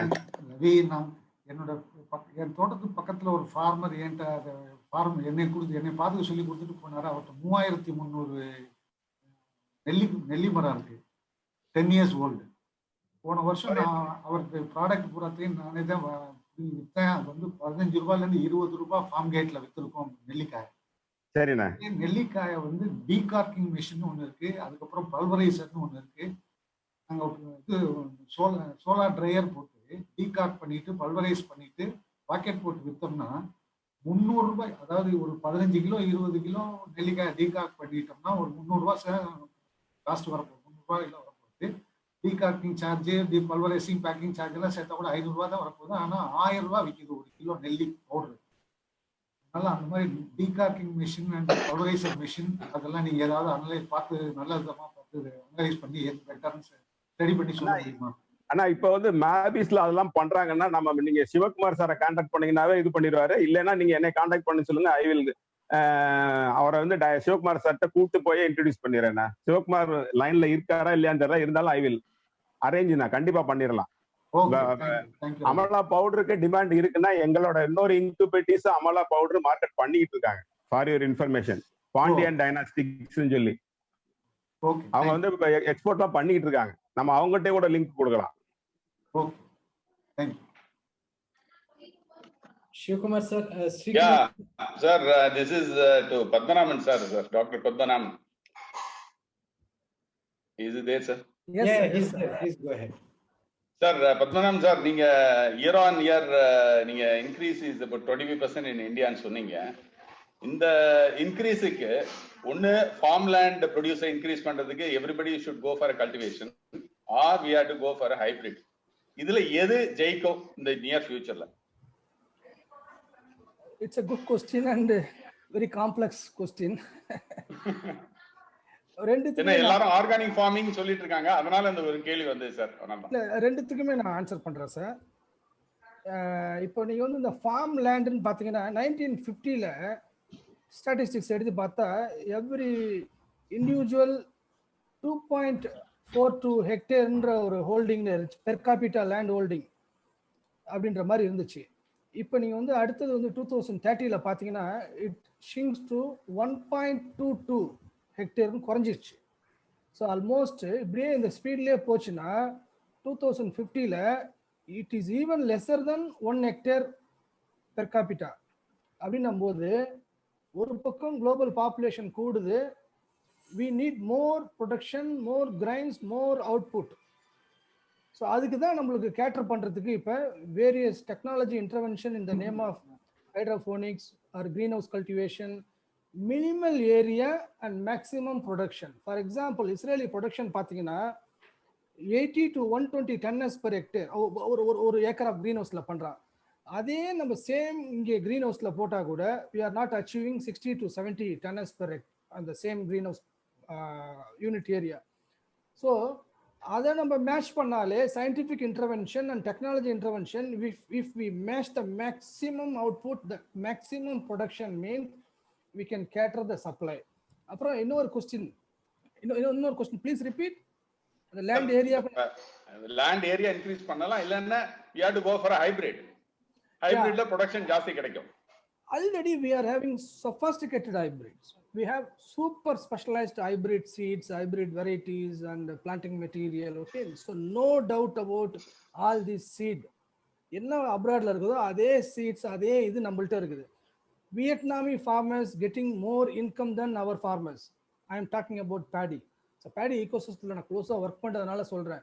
The same variety performed good at Vietnam, performed good at Philippines, but the same variety here at Tamil Nadu only gives 30 to 40% lower the output, as well as 50 to 60% lower quality than the Vietnamese and Taiwanese or Philippines variety. இதுக்கு ஏன் காரணம் அப்படின்னா நம்மளுடைய அக்ரானமிக்கல் intervention, lack of அக்ரானமிக்கல் intervention. நம்ம என்ன நினைக்கிறோம், விதைய போட்டு உரத்தை போட்டு அறுவடை பண்ணிட்டா போதும் மகசூல் வந்துடுது, so we are a successful ஃபார்மர்னு நினைக்கிறோம். Not like that. It should be a precision process with utilizing mechanized operation as well as software. ஃபியூச்சரில் அடுத்த 5 வருஷத்தில் இதான் சார் நடக்க போகுது. நம்ம பிள்ளைமார்கள் நம்மளுடைய குழந்தைகள் எல்லாம் அமெரிக்காவில் உட்காந்துட்டு இங்கே விவசாயம் பார்க்குற நிலைமைகளுக்கு அடித்தளங்கள் நடந்துகிட்டு இருக்கு. நிச்சயமாக அடுத்த 10 வருஷத்தில் அமெரிக்காவில் உட்காந்துட்டு இந்தியாவில் விவசாயம் பார்க்குற கண்டிஷன் வரதான் போகுது. Service are commercialised, affordable, on time, at the door step. That is the தாரக மந்திரம் of future agriculture in Indian ecosystem. அதனால ஹைபிரிடை பற்றி நம்ம டவுட்டே வேணாம். Already we are having sophisticated hybrid. How to get the best product? இந்த மாதிரி நம்ம அண்ணாமலை சார் சொல்கிற மாதிரி க்ரீன் ஹவுஸ்லையோ இல்லை வந்து ஹைட்ரோபோனிக்ஸ்லையோ இல்லை வந்து பாதுகாக்கப்பட்ட பகுதியில் கல்டிவேட் பண்ணுற போது ஏன் இஸ்ரேல்லையும் நெதர்லாண்ட்லையும் we are getting at maximum yield, maximum potential yield ஏன் நம்மளால இங்கே எடுக்க முடியல? அதை தான் நம்ம அட்ரஸ் பண்ணணும். ஆனால் அண்ணாமலை சார் இதுக்கு காம்ப்ளிமெண்ட் பண்ணணும்னு நான் கேட்டுக்கிறேன் ப்ளீஸ். தேங்க்யூ. ஏன் நம்மளால எடுக்க முடியல சார்? இஸ்ரேல்லையும் நெதர்லாண்ட்லையும் எடுக்கிற ஈல்டை ஏன் நம்ம ஒரு இதே கிரீன் ஹவுஸ்ல இன்னொரு ஒரு சாரி ஃபார் இன்டர்ப்ரஷன் சார். இந்த உடுமல்பேட்டையில உங்களுக்கு தெரிஞ்சிருக்கும், Terra Agro made about 2000 acres consolidation பண்ணாங்க. அதுக்கப்புறம் they could not take it up to the next level. Then they sold it to Jain. Jain also is not doing well. They are doing only hybrid. அவங்களோட produce வாங்கறதுக்கு ஆள் இல்லாம அவங்க அப்படியே they started slowing down the production. India மாதிரி ஒரு கண்ட்ரில நம்ம ப்ரொடக்ஷன் பண்றத விற்க முடியல அப்படின்னா it's purely on our failure of intelligence or market intelligence. Okay, so இந்தியாவில் ஒரு பொருள் உற்பத்தி பண்ண பொருளை நம்மளால அழிக்க முடியல, அதுக்கான கன்சியூமர் பேஸ் இல்லைன்னா so we are sitting at the other side of the market. Okay, so அந்த கேப்பை தான் இப்போ வந்து all these agritech startups are filling up, bridging the gap and then creating market linkage. Even saffron from Kashmir to Kanyakumari, nowadays we are getting the same Gujarati honey from Gujarat we are getting here at Tamil Nadu. So this is the digital platform where we can expect in the future. Thank you sir, thank you. Annamalai sir, அந்த question நீங்க சொன்னா நல்லா இருக்கும். நம்மளால ஏன் Israel மாதிரியோ Netherlands மாதிரியோ produce பண்ண முடியல?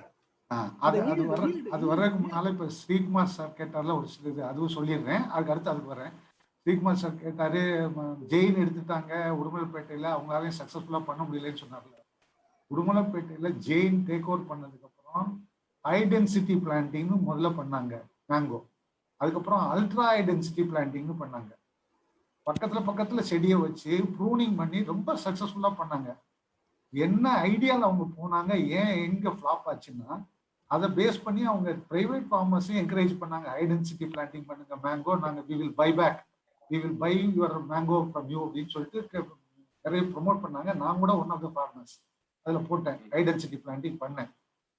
எங்க flop ஆச்சுன்னாக்க they entered into an agreement with Coca-Cola to supply fruit pulp, mango bulb கொடுக்குறதுக்கு, மாசாக்கு கொடுக்குறதுக்கு என்டர் பண்ணாங்க. அது இப்போ வந்து நமக்கு இப்போ ஃபாரின் கம்பெனியோட இதெல்லாம் பண்ணக்கூடாது, கொக்கோ கோலா பெப்சி எல்லாம் ஒழிக்கணும் அப்படி இப்படின்னு நம்ம எல்லாம் போக ஆரம்பிச்ச உடனே அவங்களுடைய ப்ராடக்ட் அவங்களுடைய சேல்ஸே டவுன் ஆன உடனே அவங்க பர்ச்சேஸ் பண்றதை குறைச்சிட்டாங்க. That's where they failed because they dependent purely based on Coca Cola and Pepsi to supply pulp. And அங்க வந்து அவங்களாலே அவங்களுடைய ப்ராடக்டே விற்க முடியலைங்கிறனால எங்களை மாதிரி ஃபார்மர்ஸ் எல்லாம் சாரின்னு சொல்லிட்டாங்க. இது ஒரு பிரச்சனை ஒண்ணு. செகண்ட் திங், ஹைட்ரோபோனிக்ஸ்லயோ இல்ல பாலி ஹவுஸ்லயோ நம்மளால அந்த அளவுக்கு சக்சஸ்ஃபுல்லா பண்ண முடியல. ஏன்னு கேட்டாரு, நான் வியட்நாம் போயிட்டு வந்திருக்கேன். நான் வியட்நாம்ல போய் அக்ரிகல்ச்சர், கம்போடியா வியட்நாம் 2 கண்ட்ரிலையும் போய் அக்ரிகல்ச்சரே ஸ்டடி பண்ணிட்டு வந்திருக்கேன். நாள் இருந்துட்டு அவங்களுடைய மெத்தட் எப்படின்னு கேட்டிங்கன்னா, அவங்க வந்து கம்யூனிஸ்ட்ல இருந்து வந்ததுனால ஒரு இதை சொல்லிட்டோம்னா கரெக்டாக 100% அந்த லேபர்ஸ் அப்படியே ஸ்ட்ரிக்டாக ஃபாலோ பண்ணுவாங்க. காலையில் 7 மணிக்கு ஃபீல்டில் இருக்கோம்னா 7 மணிக்கு தூளை கையில் வச்சுக்கிட்டு நிற்பான். நம்மளால 7 மணிக்கு வானா 7:30 மணிக்கு தான் உள்ள வருவான், 7:45 மணிக்கு தூள் எடுப்பான், 8 மணிக்கு தான் வேலையை ஆரம்பிப்பான். ஒன்று. செகண்ட் திங் என்ன பண்றாங்கன்னா, இந்த பாலியோஸ் ஹைட்ரோபோனிக்ஸ்ல எல்லாம் நாங்க என்ன பண்ணுவோம்னா 2 டோர் போட்டு என்ட்ரியில ஒரு ரூம் போட்டு கொடுப்போம், ஆன்டி ரூம்னு ஒன்று போட்டு கொடுப்போம். அந்த ஐடியா என்னன்னு கேட்டீங்கன்னா, ஃபர்ஸ்ட்ல இருக்க டோரை ஓப்பன் பண்ணிட்டு ஒரு சின்ன ரூம் மாதிரி இருக்கும். Before enter into the actual field, agriculture field, horticulture ஃபீல்டுக்குள்ள என்டர் பண்றதுனால ஒரு சின்ன ரூம் இருக்கும். ஃபர்ஸ்ட் டோரை ஓப்பன் பண்ணிட்டு அந்த டோரை க்ளோஸ் பண்ணிட்டு அதுக்கு அடுத்து உள்ள இருக்க டோரை திறந்து உள்ள போன உடனே அந்த டோரை க்ளோஸ் பண்ணிட்டு உள்ள ஃபீல்டுல வேலை பார்க்கணும். ப்ரூனிங் பண்றதோ இல்லை காய் பறிக்கிறதோ அதெல்லாம் பண்ணணும். இதுதான் சிஸ்டம். இது எதுக்காகன்னா அப்பதான் பூச்சி உள்ள வராது. ஏன்னா சைட்ல பூரா இன்செக்ட் நெட் போட்டிருக்கோம், பூச்சி உள்ள வரக்கூடாதுன்னு. ஆனா இந்த டோரை ஓப்பன் பண்ணி வச்சோம்னா இது வழியா இன்செக்ட் வர வாய்ப்பு இருக்கு. இதுக்காகத்தான் இந்த மாதிரி ஒரு ரூம் போடுறோம். முன்னால ஒரு கால் ஒரு நினைச்சிட்டு போறதுக்கு ஒரு இது வச்சிருப்போம், தண்ணி தொட்டி, தண்ணி இது வச்சிருப்போம். அதுல எல்லாம் பண்ணிட்டு போகணும். இதுதான் ரூல். அங்க வியட்நாம்ல ஸ்ட்ரிக்டா ஃபாலோ பண்றான். இங்க நானே பார்த்திருக்கேன், எங்க ஃபார்மரே என்ன பண்ணுவான், ஒவ்வொரு தடவையும் ஒரு கதவை இந்த கதவை திறந்து அப்புறம் அந்த கதவை திறந்து போக முடியல, கதவு தானா க்ளோஸ் ஆகிக்குதுன்ட்டு கதவை திறந்து ஒரு கல்ல அணை கொடுத்துருவான், அது close ஆகக்கூடாதுன்னு.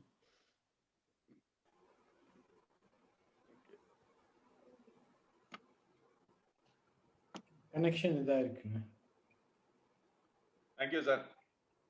I think his connection is snapped. Yeah. Sir, time ஜாஸ்தி ஆயிட்டு இருக்கு. We'll take the last 2 questions. Shivaraman wanted to ask a question. Shiva, can you unmute and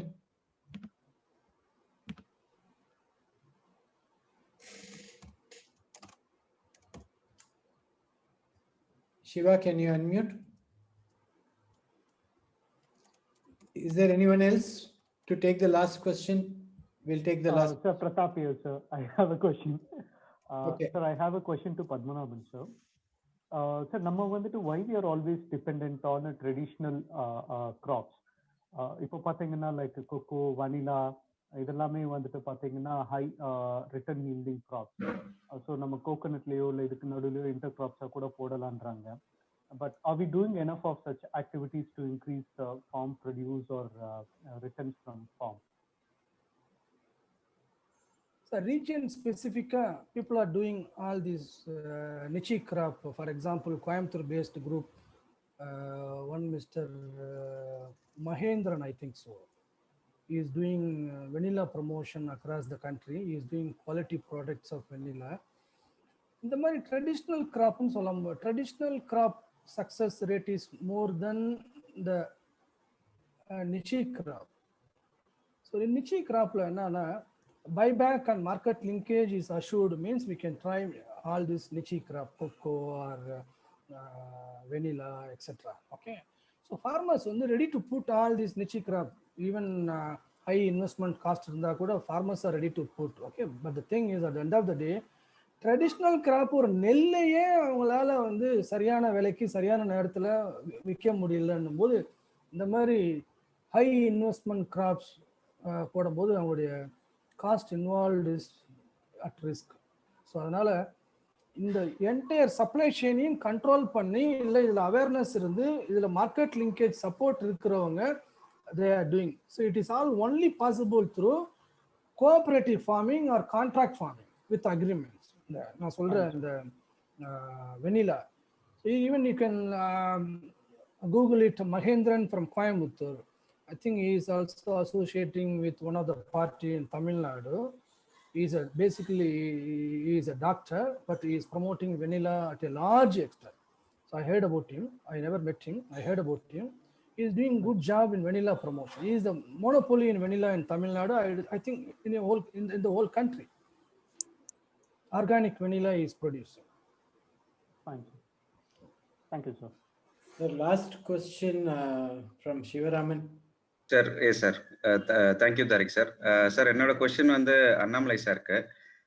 sir வந்து more then farming market survey தான் வந்து ரொம்ப important அப்படின்றத emphasise பண்ணாரு. But அந்த மார்க்கெட் சர்வே வந்து being all work in technology, we will not have that expertise knowledge to do the market survey. So அப்போ market survey பண்ணுறதுக்குன்னு ஏதாவது ஸ்பெஷலிஸ்ட் கம்பெனிஸோ இல்லை டீமோ இருக்காங்களா? ஏன்னா இப்போ அதுவே ஒரு பெரிய பிஸ்னஸ் ஆப்பர்ச்சுனிட்டியாக இருக்க மாதிரி இருக்கு சார். ஸோ இதை பற்றி உங்களுடைய கருத்து என்ன சார்?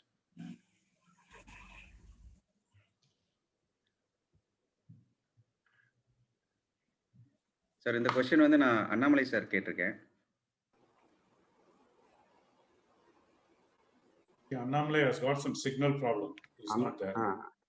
Sir, market. Sir, கூட சொல்லாமே sir. I will try. So market data already is there. Okay, so we have Tamil Nadu Government Marketing Cooperative Association kind of thing. So one of the part of our government quasi department. So they do all the data collection, they do all the marketing procedures. Okay, so every year we have a strong data, block wise or taluk wise or district wise or state wise data. So all this data coupled and pooled to Indian agriculture database. Okay, so our own Indian government collecting data from various states and accumulated and then published every year in the format. Even you can Google it if you want to get horticulture database. Even you can Google it, Indian horticulture database 2020 or 2019. So it is released in PDF format. Even for Tamil Nadu data, you can collect from our own Tamil Nadu website. So nowadays, data collection of data and all available in the open source. The thing is, authenticity of the data is still a question mark. Authenticity of the data is still question mark. So that is the sorry state of affairs. We have to agree and proceed further. Okay, so even it's a good suggestion for us. Data-driven startups, market intelligence, markets insight to supply to startup is even need of our requirement. Okay, the proper authenticated data. So it is also one of the nice outcome from our presentation. Okay, I take it one of the outcome of this presentation. Data driven. It's a very good takeaway, actually. Yes. Thank you, sir. I think people like expertise people like you can support for the authentication of the documents, sir. Definitely. Being a teacher, I involve myself with all these extra activities and motivating my own students. Of course, maybe in future I am also interested in data, because data is the king in the future years to come. Without data, we cannot give any solution. Correct, sir. Thank you, sir. Thanks for your answer. Thank you.